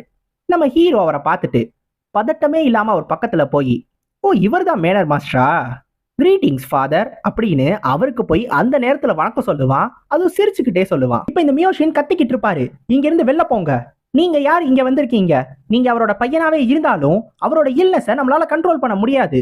அந்த மர்டரஸ் எனர்ஜி மட்டும் அவரோட உடம்புல அதிகமாச்சு, அவரை யாராலையும் காப்பாற்ற முடியாதுன்னு சொல்லிக்கிட்டு இருப்பாரு. இவங்க எல்லாரும் பேசிக்கிட்டே இருக்கும்போது ஒரு கட்டத்துல இந்த ரிச்சுவலை ஆரம்பிச்சுட்டு அப்படியே விட்டுட்டதுனால அவரோட உடம்புல இருந்த அந்த மர்டரஸ் எனர்ஜி ரொம்ப அதிகமாக ஆரம்பிச்சிடும். அந்த மிஸ்டீரியஸ் இல்னஸ்னால இவர் ரொம்ப ஒரு மாதிரி ஆக ஆரம்பிச்சிருவாரு. அவரோட உடம்ப கண்ட்ரோலே பண்ண முடியாது. இப்போ உடனே இந்த மியோஷினும், நமக்கு டைம் கிடையாது, அவர் 2 பேரும் சேர்ந்து பிடிங்க, அவரை நம்ம எப்படியாவது கட்டுப்படுத்தி ஆகணும்னு சொல்லி டக்குன்னு ஒரு தாலிஸ்மனை எடுத்து அவரோட முகத்துல போட்டு திரும்பி மந்திரம் சொல்ல ஆரம்பிச்சிருவாரு. ஹீமா பேபி பேபி சா, ஹீமா பேபி பேபி சான்னு. ஆனா எவ்வளவு மந்திரம் சொன்னாலும் அவரை கண்ட்ரோலே பண்ண முடியாது. ஒரு கட்டத்துல அவரோட ஸ்ட்ரென்த்தும் அதிகமாக ஆரம்பிச்சு இந்த கோச்சான் வந்து இவரை பிடிச்சிருக்காருல, அவரோட கையை பிடிச்சு கையை இப்படி ஒரு திருப்பு, புடிஞ்சு போச்சு, கையை முறுக்கி விட்டு போயிருவாரு. நம்ம கோச்சான் வழியில கத்திக்கிட்டு இருப்பாரு. இப்ப இந்த மியோஷின் சொல்லுவாரு, நீ உன்னோட கையை பாத்துக்கோ, ஏன்னா அந்த இல்னஸ் நீ அவரோட கையை பிடிச்சிருக்கேன்னு சொல்லி அடுத்து ஓ உடம்புக்கு வர வாய்ப்பு இருக்குன்னு. யோ இப்ப ஏன் சொல்லுவ, ஏயா கையை பிடிச்சு கையே உடைச்சாரு, இப்பதான் உனக்கு சொல்லணும்னு தோணுச்சா, அட போயாயோ, இது வேற வந்துகிட்டு இருக்கேன்னு பார்த்தா அந்த மிஸ்டீரியஸ் இல்னஸ் அவரோட கையில இருந்து வருதும். ஐயோ மூதேவி வருதே, நான் சாக போறேன் அப்படின்னு நம்ம கோச்சான் பதட்டமா இருக்கும் போது கரெக்டா நம்ம ஹீரோ உள்ள சீனுக்குள்ள என்ட்ரி கொடுப்பான். ஒரு கத்தியை எடுத்து அவர் பாதி கைய அப்படியே வெட்டிடுவான். இவர் வெட்டதை பார்த்த உடனே இந்த இல்லஸ் திரும்பியும் அவரோட உடம்புக்குள்ளே போக ட்ரை பண்ணும். அதாவது மேனர் மாஸ்டரோட உடம்புக்குள்ள திருப்பி ரிட்டர்ன் போகும். கரெக்டா அது போற நேரத்துல மொத்த கையையும் வெட்டி அந்த இல்லஸ அப்படியே பிடிச்சிருவான். இப்ப கோச்சான் பதட்டமாயிருவான். அட பாவி பைத்தியக்காரா, ஏன்டா அவர் கைய வெட்டுன? இவர் கைய வெட்டினதுனாலே ஏதாவது பிரச்சனை வருமேடா அப்படின்னு. இப்ப இந்த கை தனியா போயிட்டதுனால இந்த கையில மட்டும் கண்ட்ரோல் பெருசா கிடையாது. அதனால இந்த மியோஷின் அதை கட்டுப்படுத்திடுவான். ஆனா இந்த மியோஷினோட பிளான் அவன் நினைச்ச மாதிரி ஒர்க் ஆகல. ஏன்னா அவன் கேட்கணும்னு நினைச்ச 2 விஷயங்களையும் கேட்கவும் முடியல. மேனர் மாஸ்டர் அவரோட கையையும் இழந்துட்டாரு. இதுவே பெரிய பிரச்சனையாயிடுமோன்னு அவன் யோசிச்சுக்கிட்டு இருக்கான். சோ தனக்கு என்னெல்லாம் இப்ப சுருட்ட முடியுமோ அதை சுருட்டிட்டு இங்க இருந்து ஓடி போயிடலாம் நினைப்பான். ஆனா நம்ம ஹீரோ இத ஃபர்ஸ்டே கணிச்சிருவான். ஒரு கத்தி எடுத்துட்டு வந்து அவன் கழுத்துக்கிட்ட வச்சு, இதுதான் மேனர் மாஸ்டரோட நிலைமைக்கு காரணமானு நம்ம ஜியோங் கேட்பான். உடனே இந்த மியோஷினோ, ஆமா உனக்கு இது தெரியலையா, இதுதான் அவரை கொண்டுகிட்டு இருக்கு, இதை நம்ம கட்டுப்படுத்தலைனா இன்னும் ஒரு பெரிய பிரச்சனையே வரும். என்ன உனக்கும் மேனர் மாஸ்டர் சாகணும்னு ஆசையா என்ன அப்படின்னு கேட்பாரு. என்னது எனக்குமா? அப்ப வேற யாரோ மேனர் மாஸ்டர் சாகணும்னு நினைக்கிறாங்க. அவங்க சொல்லிதான் நீங்க இங்க வந்திருக்கீங்க அப்படித்தானே? யார் அது? யாருன்னு தெரிஞ்சுக்கிருவோம் அப்படின்னு சொல்லுவான். இந்த மியோஷின் உடனே, சே தெரியாம உளறிட்டோம், இவன் அதை கண்டுபிடிச்சிட்டான், இப்ப ஏதாவது சொல்லி சமாளிக்கணும்னு சொல்லி நீ வந்து தப்பா புரிஞ்சுக்கிட்ட நினைக்கிற, நான் அந்த அர்த்தத்துல சொல்ல வரல அப்படின்னு சொல்லும் போது, ஒரு விஷயத்த ஞாபகம் வச்சுக்கோங்க. கத்தி உங்க கழுத்துக்கிட்ட இருக்கு, கைப்பிடி என் கையில இருக்கு. உண்மையை சொல்றதுதான் உங்களுக்கு நல்லது. இப்ப நீங்க உண்மையை சொல்றீங்களான்னு கேட்பான். அவரும் வேற வழியே இல்லாம, ஃபர்ஸ்ட் லேடி சியோக் தான் எல்லாத்தையும் பண்ண சொன்னாங்க, அவங்களுக்கு தேவை மேனர் மாஸ்டரோட சீலும் அந்த சீக்ரெட் மேனுவல் மட்டும்தான், அதனால மேனர் மாஸ்டர் செத்தாலும் கவலை இல்லைன்னு சொல்லிட்டாங்க, அதனாலதான் அப்படி நான் சொன்னேன் அப்படின்னு சொல்லுவாரு. ஓஹோ, மேனர் மாஸ்டர் சீலு சீக்ரெட் மேனுவலா, அது என்ன நம்ம ஹீரோ யோசிச்சுக்கிட்டு இருப்பான். இப்ப நம்ம கோச்சான் உடனே வேற வழியே கிடையாது, நம்ம ஃபர்ஸ்ட் லேடியை தடுத்தே ஆகணும், மேனர் மாஸ்டரை காப்பாத்தியே ஆகணும்.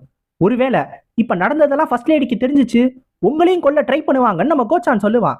நம்ம ஹீரோவும் யோசிப்பான், ஆமா நான் இப்ப அவங்க பிளான்ஸ்குள்ள குறுக்க வந்துட்டேன், ஸோ என்னையும் எதிர்க்கணும்னு நினைப்பாங்க, கரெக்ட் தான் யோசிச்சுக்கிட்டு இருப்பான்.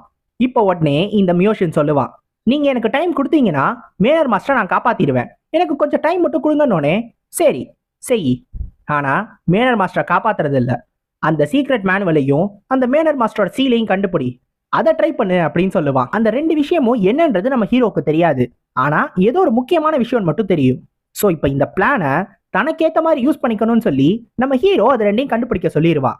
வேற வழியே இல்லாம இந்த மியோஷினோ அதை ஆரம்பிப்பான். திரும்பி ஒரு ரிச்சுவலை பண்ணுவான். ஸோ மேனர் மாஸ்டரோட ஒரு கையில இருந்து ஒரு பெரிய ஸ்ட்ரிங் மாதிரி எடுத்து அதை ஒரு பொம்மையில கட்டி, அந்த பொம்மையில இருந்து இன்னொரு ஸ்ட்ரிங்கை எடுத்து அந்த கையில கட்டிடுவான், அந்த இல்னஸ் இருக்குல்ல. ஸோ இதுல கட்டி இதை எதுக்காக கட்டியிருக்கான் அப்படின்னு சொல்லி நம்ம ஹீரோவும் கேட்பான், இந்த பொம்மை எதுக்குன்னு. ஆக்சுவலா இப்ப இந்த ஈவில் ஸ்பிரிட் திரும்பி மேனர் மாஸ்டரோட உடம்புக்கு போயிடக்கூடாது, அதனால இந்த பொம்மையை வச்சு அதை வந்து நம்ம வந்து வித்தியாசமா வந்து எப்படியாவது பண்ணிடலாம், இதுக்கு இதை வச்சுக்கிட்டோம்னா இந்த பொம்மை அவரோட உடம்புக்கு போகாம இந்த பொம்மையை பிடிச்சுக்கிறோம்னு சொல்லுவா. இப்ப இந்த மியோஷின் திரும்பி மந்திரங்களை சொல்லி அந்த ஈவில் ஸ்பிரிட்டை திரும்பி வெளில கொண்டு வந்துருவான். ஆனா இந்த தடவையும் அந்த ஈவில் ஸ்பிரிட்டோட எனர்ஜி ரொம்ப அதிகமா இருக்கு. சோ ஒருவேளை கண்ட்ரோல் பண்ணாம விட்டா இது மேனர் மாஸ்டரோட உயிருக்கு தான் ஆபத்துன்றது இந்த மியோஷினுக்கு நல்லாவே தெரியும். இருந்தாலும் இந்த எந்த விஷயத்த பத்தியும் நம்ம ஜியோங் கவலைப்பட மாட்டான்றதும் அவனுக்கு தெரியும். அதனால இந்த மியோஷின் அவன் ஒரு பிளானை போடுவான். அவன் பிளான் படி கோச்சான் இங்க இருக்க தேவையில்ல, நீங்க இவரை வெளில அனுப்பிடலாம்னு சொல்லுவான். சோ இப்ப நம்ம கோச்சானும் இந்த இடத்துல இருந்து கிளம்பி போயிடுவாரு. இப்ப திரும்பி மந்திரங்கள் எல்லாத்தையும் சொல்லி அதுகிட்ட கேள்விகளை கேட்க ஆரம்பிப்பான். உடனே இந்த ஈவில் ஸ்பிரிட்டும், என்ன கேள்வி, எதுக்காக என்னைய கூப்பிட்ட, உனக்கு என்ன வேணும்னு கேட்கும். மேனர் மாஸ்டரோட சீலும் அந்த சீக்ரெட் மேனுவலும் எங்க இருக்குன்னு சொல்லுன்னு சொல்லி திரும்பியும் கேள்வி கேட்பான். அது சொன்ன உடனே அது மெடிசினல் ஹாலோட அண்டர் கிரவுண்ட்ல இருக்கு, ஃப்ரெண்ட் ஸ்டோன் டோருக்கு பக்கத்துல இருக்கு அப்படின்னு அந்த ஈவில் ஸ்பிரிட்டும் பதில் சொல்லும். இப்ப இவங்க 2 பேருக்குமே இது புரிஞ்சிருச்சு, மெடிசினல் ஹாலோட அண்டர் கிரவுண்டுக்கு ஃப்ரெண்ட் ஸ்டோன் டோருக்கு பக்கத்துல இருக்கு, அவ்வளவுதானேன்னு நம்ம ஹீரோவுக்கும் இது புரிஞ்சிடும். இப்ப இந்த ஈவில் ஸ்பிரிட் திரும்பியும் அந்த த்ரெட் வழியா மேனர் மாஸ்டரோட உடம்புக்கு போக ட்ரை பண்ணும். நம்ம மியோஷின் உடனே சொல்லுவாரு, த்ரெட்டை கட் பண்ணுன்னு. நம்ம ஹீரோவும் அதை கட் பண்ணுவான். ஆனா நம்ம ஹீரோ கட் பண்ணான்னு தெரிஞ்ச உடனே அந்த ஈவில் ஸ்பிரிட் நம்ம ஹீரோவோட உடம்ப பிடிக்க ஆரம்பிச்சிடும். அவனோட கால் அப்படியே பிடிச்சிக்கிட்டு அவனோட மூஞ்சியும் பிடிக்கும். இப்ப இந்த மியோஷினை பார்ப்பான். பார்த்தா இந்த மியோஷின் சிரிச்சுக்கிட்டு இருப்பான். இது எல்லாமே இவனோட பிளான் தான், நம்ம ஹீரோவை மாட்ட வைக்கிறதுக்கான பிளான். ஈவில் ஸ்பிரிட் பிடிச்சதுனால நம்ம ஜியோங்க அசையாம அப்படியே இருப்பான். இப்ப அவனோட மூஞ்சியில ஒரு டாலிஸ்மனை ஒட்டிடுவாரு இவரு. எதுக்காக அப்படின்னா இந்த ஈவில் ஸ்பிரிட் கிட்ட ஸ்ட்ராங்கான ஒரு கில்லிங் இன்டென்ட் இருக்கு. ஒருவேளை இதை திரும்பியும் நம்ம மேனர் மாஸ்டருக்கு அனுப்பிச்சிருந்தோம்னா கண்டிப்பா அவர் இறந்து போயிருப்பாரு. அதே மாதிரி இப்ப இவனுக்கு எல்லாமே தெரிஞ்சிட்டதுனால இவனை கொல்றதுதான் நல்லது. இந்த ஈவில் ஸ்பிரிட்டை இவனுக்கு அமுச்சு விட்டதுதான் நல்லதுன்னு இவர் யோசிச்சுக்கிட்டு இருப்பாரு. இப்ப எந்த பிரச்சனை வந்தாலும் சரி அதுக்கு காரணம் நம்ம ஜியோங் தான் அப்படின்னு சொல்லி இவனை மாட்டி விட்டுறலான்னு இந்த மியோஷின் பிளான் போடுவாரு.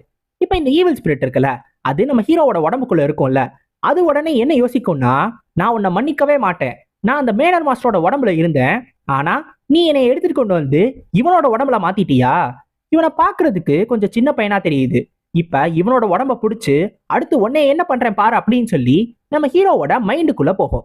நம்ம ஹீரோவோட மைண்டுக்குள்ள போய் நம்ம ஹீரோவுக்கு இருக்கிறதுலயே எந்த விஷயம் ரொம்ப தேவை, அவன் எந்த விஷயத்த ஆசைப்படுறான்றத கண்டுபிடிக்கிறதுக்காக போகும். அந்த மைண்டுக்குள்ள போனா நம்ம ஜியோங்கு அவன் எப்பயுமே ஹர்ப் கலெக்ட் பண்றதுக்கு ஒரு இடத்துக்கு வருவான். அந்த இடத்துல இருப்பான். இது நான் எப்பயுமே வர இடமாச்சே, இங்க எப்படி வந்தேன், இந்த இடம் நான் டெய்லியும் பாக்குற இடம் தான், ஆனாலும் ஏதோ ஒண்ணு தப்பா இருக்கிற மாதிரி எனக்கு தோணுது, நான் எதையும் மறந்து போறேன்னா என்னன்னு தெரியல ஏன் யோசிச்சுக்கிட்டு இருப்பான். அப்ப அவனோட வீட்டு இருக்கிற டைரக்ஷன்ல இருந்து தீப்பத்தி எரிய ஆரம்பிச்சிடும். அது என்னோட வீடாச்சே, அங்க உடனே போகணும்னு வேக வேகமா ஓடி போவான். அவங்க கிராண்ட் ஃபாதருக்கு எதுவும் ஆயிடக்கூடாதுன்னு. அங்க போய் பார்த்தா அவங்க தாத்தா இறந்து கிடப்பாரு.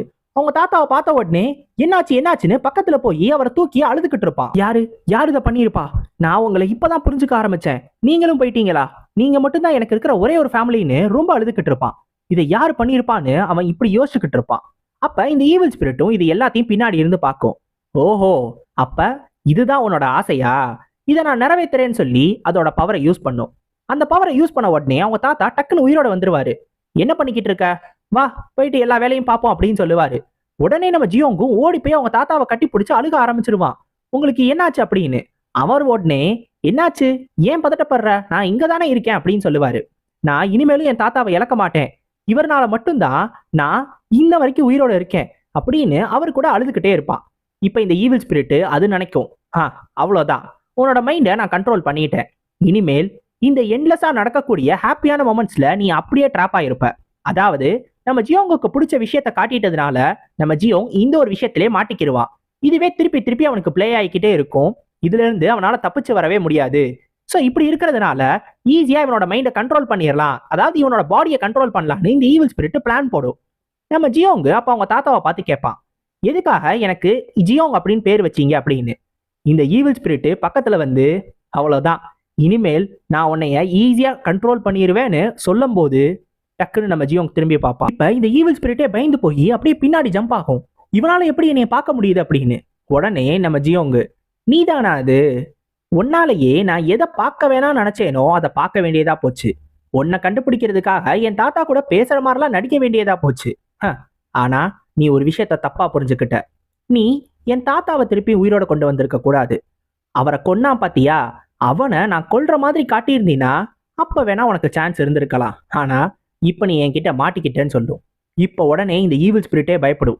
இவன் என்னை விட ஆபத்தான ஆளு, இவனை எந்த ஒரு ஸ்பிரிட்னாலையும் பிடிக்க முடியாது, இவனை நான் பிடிக்க வந்திருக்கவே கூடாது, நான் இங்க இருந்து தப்பிச்சாகணும், எப்படியாவது தப்பிச்சாகணும்னு ஈவில் ஸ்பிரிட் இவன் கிட்ட இருந்து தப்பிக்கிறதுக்கு யோசிச்சுக்கிட்டு இருக்கோம்.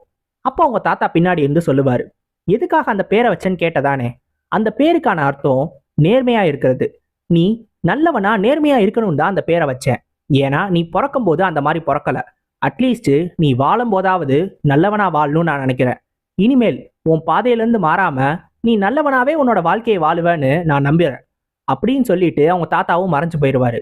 இப்போ ஒரு கட்டத்துக்கு மேல இந்த ஈவில் ஸ்பிரிட்னால இவனை கண்ட்ரோல் பண்ண முடியாது, சாரி, இந்த ஈவில் ஸ்பிரிட் இவனோட கண்ட்ரோல்ல இருந்து தப்பிச்சு போகணும்னு நினைக்கும். அதனால எப்படியாவது இங்க இருந்து தப்பிச்சு போகணும், இவனோட மைண்டுக்குள்ள இன்னும் டீப்பரா போகணும், இவன் என்னை விட ஆபத்தான ஆளா இருக்கான், இவன்கிட்ட இருந்து எப்படி தப்பிக்கிறதுன்னு இவனோட கான்சியஸ்னஸ்குள்ள ரொம்ப உள்ள போகும். அப்படி போனா அங்க ஒண்ணுமே இருக்காது, வெறும் வெட்ட வெளியா இருக்கும், வெறும் ஒரே ஒரு டோர் மட்டும்தான் அங்க இருக்கும். டோரா, என்ன டோர் இது, அந்த டோர்ல ஏதோ ஒரு சீல் வேற இருக்கே, இவனோட உடம்புக்குள்ள அப்படி என்ன இருக்கு, இந்த சீல் எதுக்காக போட்டிருக்காங்கன்னு அந்த சீல் பக்கத்துல வந்து அந்த டோரை தொடலான்னு வரும். ஆனா டோர் பக்கத்துல வந்த உடனே நம்ம ஹீரோவோட அவனோட மைண்ட் இருக்குல்ல, அவனோட மைண்ட்ல இருக்கிற அந்த கான்சியஸ்னஸ் கொஞ்சம் கொஞ்சமா இந்த ஈவில் ஸ்பிரிட்டை கண்ட்ரோல் பண்ண ஆரம்பிச்சிடும். இதுவும் எப்படியாவது இவன்ட்ட இருந்து தப்பிக்கணும், ஒருவேளை இவன்ட்ட மாட்டினோன்னா நான் காணாம போயிடுவேன்னு இது பயப்பட்டுக்கிட்டு இருக்கோம். ஆனா இவன் மொத்தமா அதை கண்ட்ரோல் கீழே கொண்டு வந்துருவான். இப்ப இது எல்லா எனர்ஜியும் வெளில ரிலீஸ் ஆன உடனே இந்த மியோஷனுக்கு தெரிஞ்சிடும் ஏதோ ஒன்று தப்பா இருக்கு, இவனால தப்பிக்கவே முடியாதுன்னு நினைக்கும் போது நம்ம ஹீரோ அந்த தாலிஸ்மனை மூஞ்சில இருந்து எடுத்துட்டு இப்ப வருவான் பாருன்னு சொல்லி பின்னாடி பார்ப்பான். பார்த்தா அந்த டீமனிக் மாங்க் அங்க வந்து நிற்பான். இந்த ஈவில் ஸ்பிரிட்டை தன்னோட ஃபெமிலியர் ஸ்பிரிட்டா மாத்திட்டான். அதாவது ஃபெமிலியர் ஸ்பிரிட்னா அவங்களுக்குன்னு பவுண்டான ஒண்ணு. அவங்க என்ன சொல்றாங்களோ அதுபடிதான் கேட்கணும். சோ நம்ம ஹீரோ இந்த ஈவில் ஸ்பிரிட்டை தன்னோட கண்ட்ரோல் கீழே கொண்டு வந்துட்டான். இப்ப நம்மளுக்கு இதே மோக்ஸ்வாட் மேனர்ல வேற ஒரு இடத்த காட்டுவாங்க. இங்க ஒருத்தர் உட்கார்ந்துட்டு அவர் பாட்டுக்கு யோசிச்சுக்கிட்டு இருப்பாரு. இவர் யார் அப்படின்னா நம்ம மேனர் மாஸ்டர் இருக்கார்ல, அவரோட ஃப்ரெண்டு மாதிரி வச்சுக்கலாம். இவங்க 2 பேரும் சேர்ந்து பல பேர் கூட சண்டை போட்டு கொஞ்சம் கொஞ்சமா இந்த மோக்ஸ்வாட் மேனரை உருவாக்கியிருக்காங்க. ஸோ ரொம்ப ரொம்ப க்ளோஸான ஒரு ஃப்ரெண்டுன்னு கூட வச்சுக்கலாம். அந்த ஒரு காரணத்தினாலேயே இவர் தான் இப்ப இன்னர் மேனர் மாஸ்டரா இருக்காரு. நம்ம மேனர் மாஸ்டருக்கு அடுத்து கொஞ்சம் பவர்ஃபுல்லான ஆளு இந்த மொத்த மோக்ஸ்வாட் மேனர்லயுமே இவர் தான். ஆனாலும் இவரு இந்த லேடி சியோக்கு இந்த ஷாமான் கிட்ட நான் போறேன்னு சொன்னப்ப இத ரொம்ப எதிர்த்தாரு. இந்த மாதிரிலாம் பண்ணக்கூடாது, ஏன்னா இந்த மோக்ஸ்வாட் மேனரோட ஃபியூச்சரே இவர்கிட்ட தான் இருக்கு அப்படின்னு சொல்லி ரொம்ப போராடினாரு. ஆனா வேற வழியே இல்லாம லேடி சியோக் சொன்னதை கேட்டுதான் ஆகணும். அதுவும் இல்லாம இந்த இன்னர் மேரன் மாஸ்டருக்கு அந்த மோக் யூச்சுன்னு ஒருத்தன் இருக்கான்ல, அந்த 4வது பையன், அவனை தான் பிடிக்கும். அவனை தான் இவர் சப்போர்ட் பண்ணிக்கிட்டு இருக்காரு. இருந்தாலும் இந்த லேடி சியோக்கு அவனை சுத்தமா பிடிக்காது. அந்த ஒரு காரணத்தினாலேயே அதுவே உத்தரவு போட்டு இவன் என் பக்கத்திலேயே வரக்கூடாது, நீங்க வேற எங்கேயாவது இருக்கணும்னு சொல்லிடும். அதனாலதான் இவர் தனியா வந்து உட்கார்ந்துகிட்டு இருப்பாரு. ஆனா இனிமேலும் என்னால பொறுக்க முடியாது, நான் போய் மேனர் மாஸ்டரை பார்த்தே தீருவேன், அந்த ஷாமான் என்ன பண்றான்றத நான் பார்த்தே தீருவேன்னு நேரா அந்த இடத்துக்கு கிளம்புவாரு. இப்ப இங்க மியோஷின் பயந்துகிட்டு இருப்பான். இது சாதாரண ஸ்பிரிட் கிடையாது, ஒரு ஹை கிளாஸ் ஸ்பிரிட். ஆனா இது இவனோட பேச்சை கேக்குதா அப்படின்னு நினைக்கும் போது நம்ம ஹீரோ ஒரு உத்தரவு போடுவான்.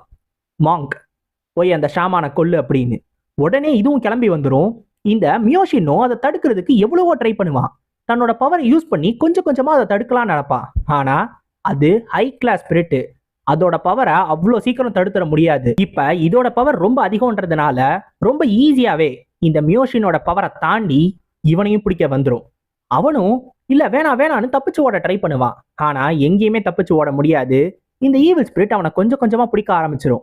இப்போ உடனே இந்த மியோஷின் நம்ம ஹீரோவை பார்த்து சொல்லுவான், நீ என்னை காப்பாத்து, எனக்கு தயவு செஞ்சு உதவி செய்யி, நீ எனக்கு இந்த உதவியை மட்டும் செஞ்சீனா நான் என்ன வேணாலும் அப்படின்னு சொல்லும் போதே எனக்கு எதுவும் தேவை கிடையாது அப்படின்னு நம்ம ஹீரோ சொல்லிடுவான்.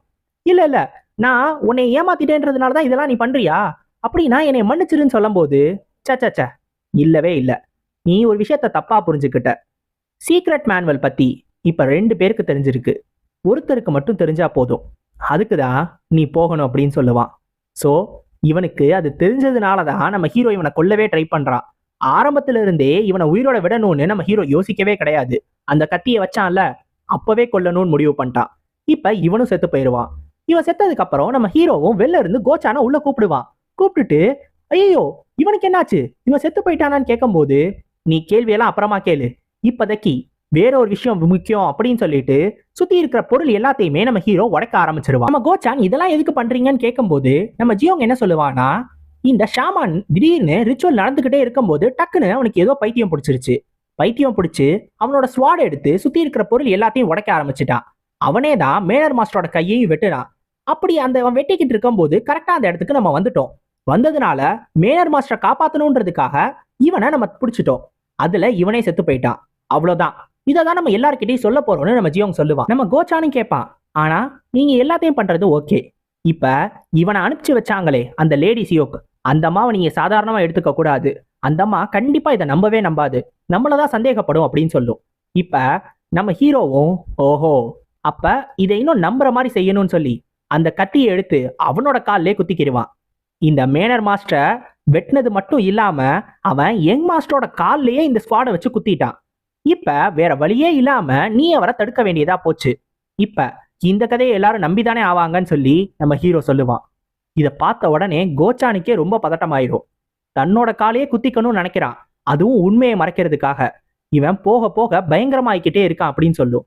அவனோட ரத்தத்தை நிறுத்தணும், சரி நானாவது ஹெல்ப் பண்றேன்னு சொல்லும் போது அதெல்லாம் பிரச்சனை இல்ல, ரத்தம் போயிட்டே இருக்கட்டும், அப்பதான் எல்லாரும் ரொம்ப நம்புவாங்க, யாரையாவது கூட்டிட்டு வான்னு சொல்லுவான். இப்ப நம்ம கோச்சான் யோசிப்பான், எக்காரணத்தை கொண்டு என்னோட வாழ்க்கையில இவனை மட்டும் நான் எதிரியா மாத்திரவே கூடாது அப்படின்னு. இப்ப கரெக்டா இந்த இடத்துக்கு இன்னர் மேனர் லார்ட் வந்துருவாரு.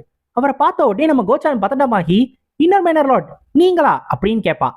இப்ப நம்ம ஹீரோவுக்கு இவர் யாருன்னு தெரிஞ்சிரும். ஓஹோ இவர் இன்னர் மேனர் லார்டா, அப்ப முக்கியமான ஆளு, இவரை நம்ப வச்சா போதுன்னு சொல்லி டக்குன்னு ஒரு பிளானை யோசிச்சு உடனே அப்படியே ஒரு மாதிரி பரிதாபமா எந்திரிக்கிற மாதிரி எந்திரிச்சு, இன்னர் மேனர் லார்ட் இங்க பாருங்க, என்ன பாக்குறதுக்கு முன்னாடி முதல்ல மேனர் லார்ட பாருங்க, அவரோட கை வேற வெட்டப்பட்டிருக்கு, அவருக்கு ஏதாவது உதவி செய்யணும்னு சொல்லி அப்படியே மயக்கம் போடுற மாதிரி நடிச்சு அப்படியே கீழே விழுந்துருவான். இப்ப இந்த இன்னர் மேனர் லார்டும் பக்கத்துல வந்து கோச்சான் கிட்ட என்னாச்சு என்னாச்சு ஏன் யங் மாஸ்டர் விழுந்து கிடக்குறாரு, மேனர் மாஸ்டருக்கு என்னாச்சுன்னு உடனே கேள்வி கேட்க ஆரம்பிச்சிருவாரு. உடனே நம்ம கோச்சானும் என்ன சொல்றதுன்னு தெரியாம இவன் வேற மயக்கம் போட்டு விழுந்துட்டானேன்னு பக்கத்துல திரும்பி பார்ப்பான். பார்த்தா நம்ம ஹீரோ சிரிச்சுக்கிட்டு இருப்பான். என்னது, இவன் சிரிச்சுக்கிட்டு இருக்கானா? அப்ப இதுவும் இவனோட பிளான் தானான்னு யோசிச்சுக்கிட்டு இருப்பான். இப்ப இது எல்லாமே நம்ம ஹீரோவோட பிளான் தான். நேரா நம்ம ஹீரோவை மெடிசினல் ஹாலுக்கே தூக்கி கொண்டு போய் விட்டுருவாங்க. நம்ம ஹீரோ இந்த மெடிசினல் ஹால்ல தானே அந்த சீக்ரெட் மேனுவல் இருக்கு, இப்ப நிறைய பேர் இருக்காங்க, இப்ப என்னால் அதை எடுக்க முடியாது, இவங்க எல்லாரும் போனதுக்கு அப்புறம் தான் எடுக்கணும், கொஞ்சம் வெயிட் பண்ணுவோம், அதுக்கப்புறம் எல்லாத்தையும் பண்ணிக்கலாம் அப்படின்னு யோசிப்பான். இப்ப கரெக்டா கோச்சானும் இந்த இடத்துக்கு வந்துடுவான்.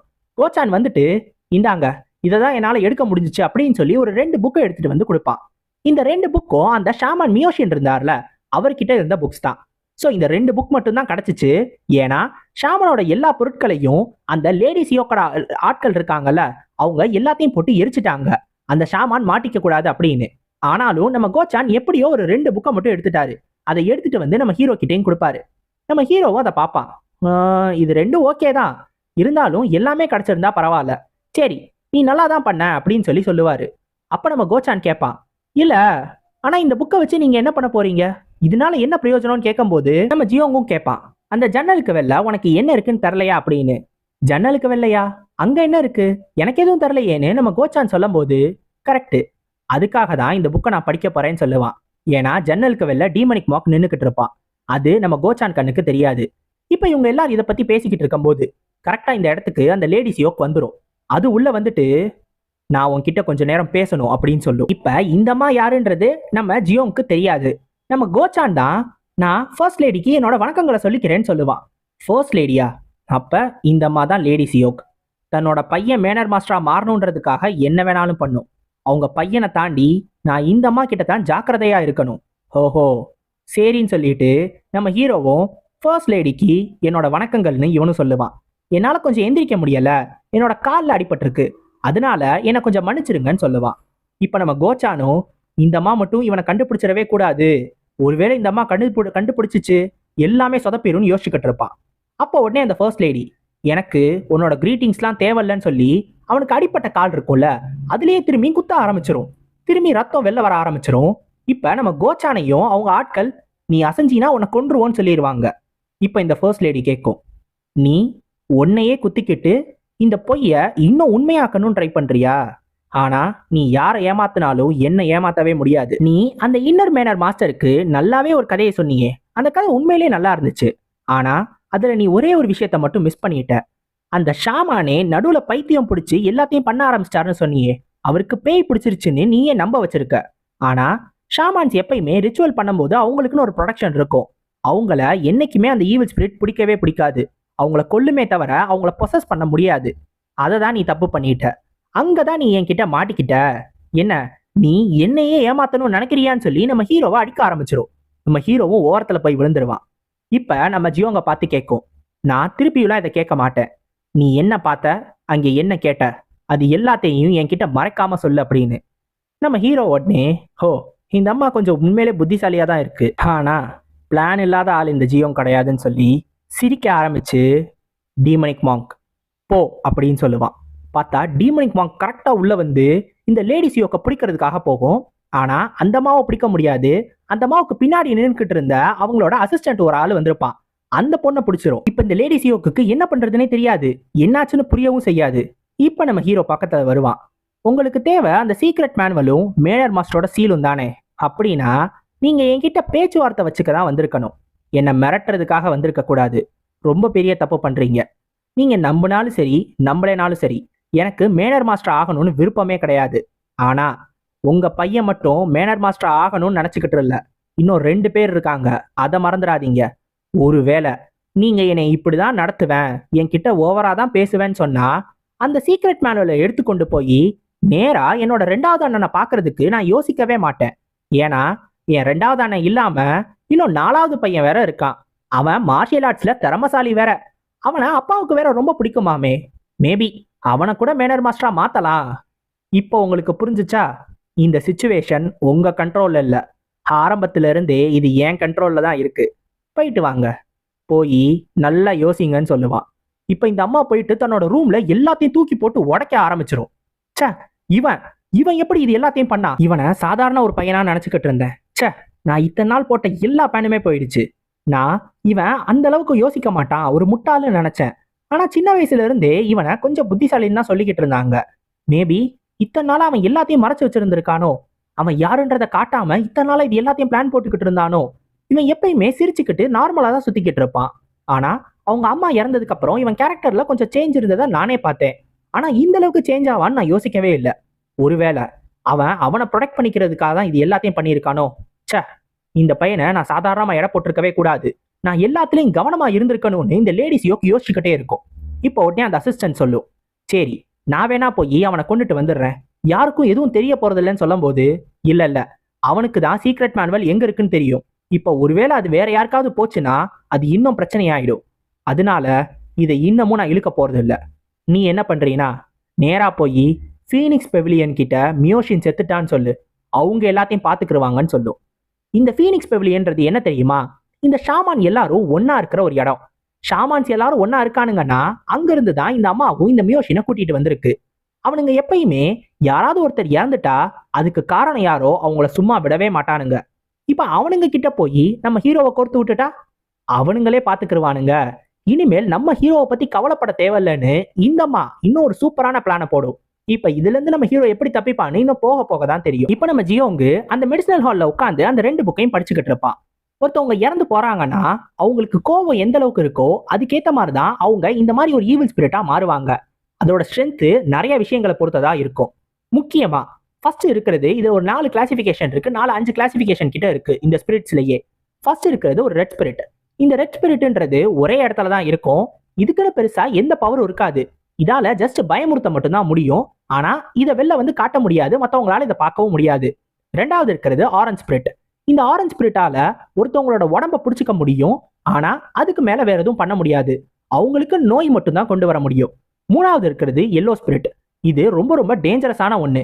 இதால ஒருத்தரை கொல்லவே முடியும், அந்த அளவுக்கு டேஞ்சரஸான ஒண்ணு. இப்ப டீமனிக் மாங்க்கும் இந்த இடத்துக்கு வரும். நம்ம ஹீரோவும் யோசிப்பான், அப்ப டீமனிக் மாங்க் ஒரு எல்லோ ஸ்பிரிட். இப்ப டீமனிக் மாங்கை பார்த்து கேட்பான், நீ அதை கண்டுபிடிச்சிட்டியான்னு. அதுவும் தலையாட்டும். ஸோ நம்ம ஹீரோ ஒரு விஷயத்துக்காக இந்த டீமனிக் மாங்கை போய் தேடிட்டு வர சொல்லியிருப்பான். அது என்ன தெரியுமா? அந்த சீக்ரெட் மேனுவல் இருக்கக்கூடிய இடம். அது எங்க இருக்கும் அப்படின்றத தேட சொல்லியிருப்பான். இப்ப இதுக்கு பின்னாடி தான் அந்த இடம் இருக்குன்றது அவன் கண்டும் பிடிச்சிருப்பான். இப்ப லேடி சியோக் மேல டீமனிக் மாங்கோட பவர் ஒர்க் ஆகல. அப்படின்னா லேடி சியோக் ஒரு ஃபர்ஸ்ட் ரேட் மார்ஷியல் ஆர்டிஸ்டா இருக்கணும். ஆனா இது கோச்சான் மேல ஒர்க் ஆச்சு. அப்படின்னா லேடி சியோக் மேல மட்டும்தான் ஒர்க் ஆகல. அப்ப காட்காம் மேலையும் இந்த பவர் கண்டிப்பா ஒர்க்கே ஆகாது. ஸோ காட்காமை தோக்கடிக்கணும்னா எனக்கு வேற ஏதாவது தேவை, ஒரு ஸ்ட்ராங்கரான spirit. Fourth, the green spirit எனக்கு வேணும் அப்படின்னு சொல்லி யோசிப்பான். இந்த கிரீன் ஸ்பிரிட்ன்றது ரொம்ப ரொம்ப ஆபத்தான ஒன்று, அதுவும் 4th லெவல். இதையும் தாண்டி லெவல் இருக்கு, ஆனா இப்போதைக்கு 4th லெவல் வரைக்கும் தான் அதுல போட்டிருக்கோம். இப்போ நம்ம ஹீரோவும் இந்த அண்டர் கிரவுண்ட் டஞ்சனையும் ஓப்பன் பண்ணிடுவான். இப்போ போவோமா? அந்த சீக்ரெட் மேனுவல் அப்படி என்னன்னு தான் தெரிஞ்சுக்கிடுவோம். அதுல அப்படி என்னதான் இருக்குன்னு பார்ப்போன்னு இந்த அண்டர் கிரவுண்ட்குள்ள போக போறான். இப்ப இந்த அண்டர் கிரவுண்ட்குள்ள போக போக அது ரொம்ப டீப்பா உள்ள போயிட்டே இருக்கும். நம்ம ஹீரோ யோசிப்பான், ஒரு சீக்ரெட் மேனுவலையும் ஒரு சீலையும் மறைக்கிறதுக்கு இவ்வளோ ஆழமான ஒரு விஷயம் தேவையா? அது அவ்வளோ வேல்யூபிளா இருக்குமா என்ன? சரி, அது இருக்கிறதுனால நமக்கு ஒன்றும் பெருசா ஆபத்து வராது. இப்ப டீமனிக் மாங்கோட பவர் காட்காம் மேல ஒர்க் ஆகாது. அப்படின்னா நான் காட்காமை எதிர்க்கணும்னா எனக்கு இன்னும் நிறைய கார்ட்ஸ் தேவைப்படுது. அவரை தோக்கடிக்கிறதுக்கு எனக்கு இன்னும் நிறைய தேவை அப்படின்னு யோசிப்பான். இப்போ உள்ள வந்த உடனே பார்த்தா அங்க ஒரு கதவு இருக்கும். அதை ஓப்பன் பண்ணா அங்க 4 டோர் இருக்கும், 4 ஸ்டோன் டோர்ஸ். இதுல 4வது டோருக்கு பின்னாடி தான் இருக்கு. ஃபர்ஸ்ட் டிரான்ஸ்லேஷன்ல ஒரு மிஸ்டேக் போல, அதனால தான் நான் ஃபர்ஸ்ட் டோர்னு சொல்லியிருப்பேன். ஆக்சுவலா 4வது டோருக்கு பின்னாடி தான் அது இருக்கு. நம்ம ஹீரோவும் 4வது டோரை ஓப்பன் பண்ணுவான். பார்த்தா அங்க இன்னும் ஒரு பெரிய இடம் போகும். எதுக்கு இவ்வளோ பெரிய இடம், இதெல்லாம் தேவையான்னு யோசிக்கும் போது டக்குன்னு ஒரு கல்லு மேல கால் வைப்பான். பார்த்தா அது ஒரு ட்ராப்பு. உடனே பக்கத்துல இருந்து ஒரு பெரிய கல் வந்து நம்ம ஹீரோ மேல விழுகிறதுக்காக வரும். அதை பார்த்து அதுல இருந்து தப்பிச்சிருவான். ட்ராப்ஸ் வேறையா? ட்ராப்ஸ் வைக்கிற அளவுக்கு அப்படி இங்க என்னதான் இருக்கு, எதுக்கு இவ்வளோ பாதுகாப்புன்னு யோசிச்சுக்கிட்டே இருப்பான். வரிசையா இவனை குத்துறதுக்கு ஆரோஸ் வரும். அந்த ஆரோஸ்ல இருந்து எல்லாத்தையும் சமாளிச்சிருவான்.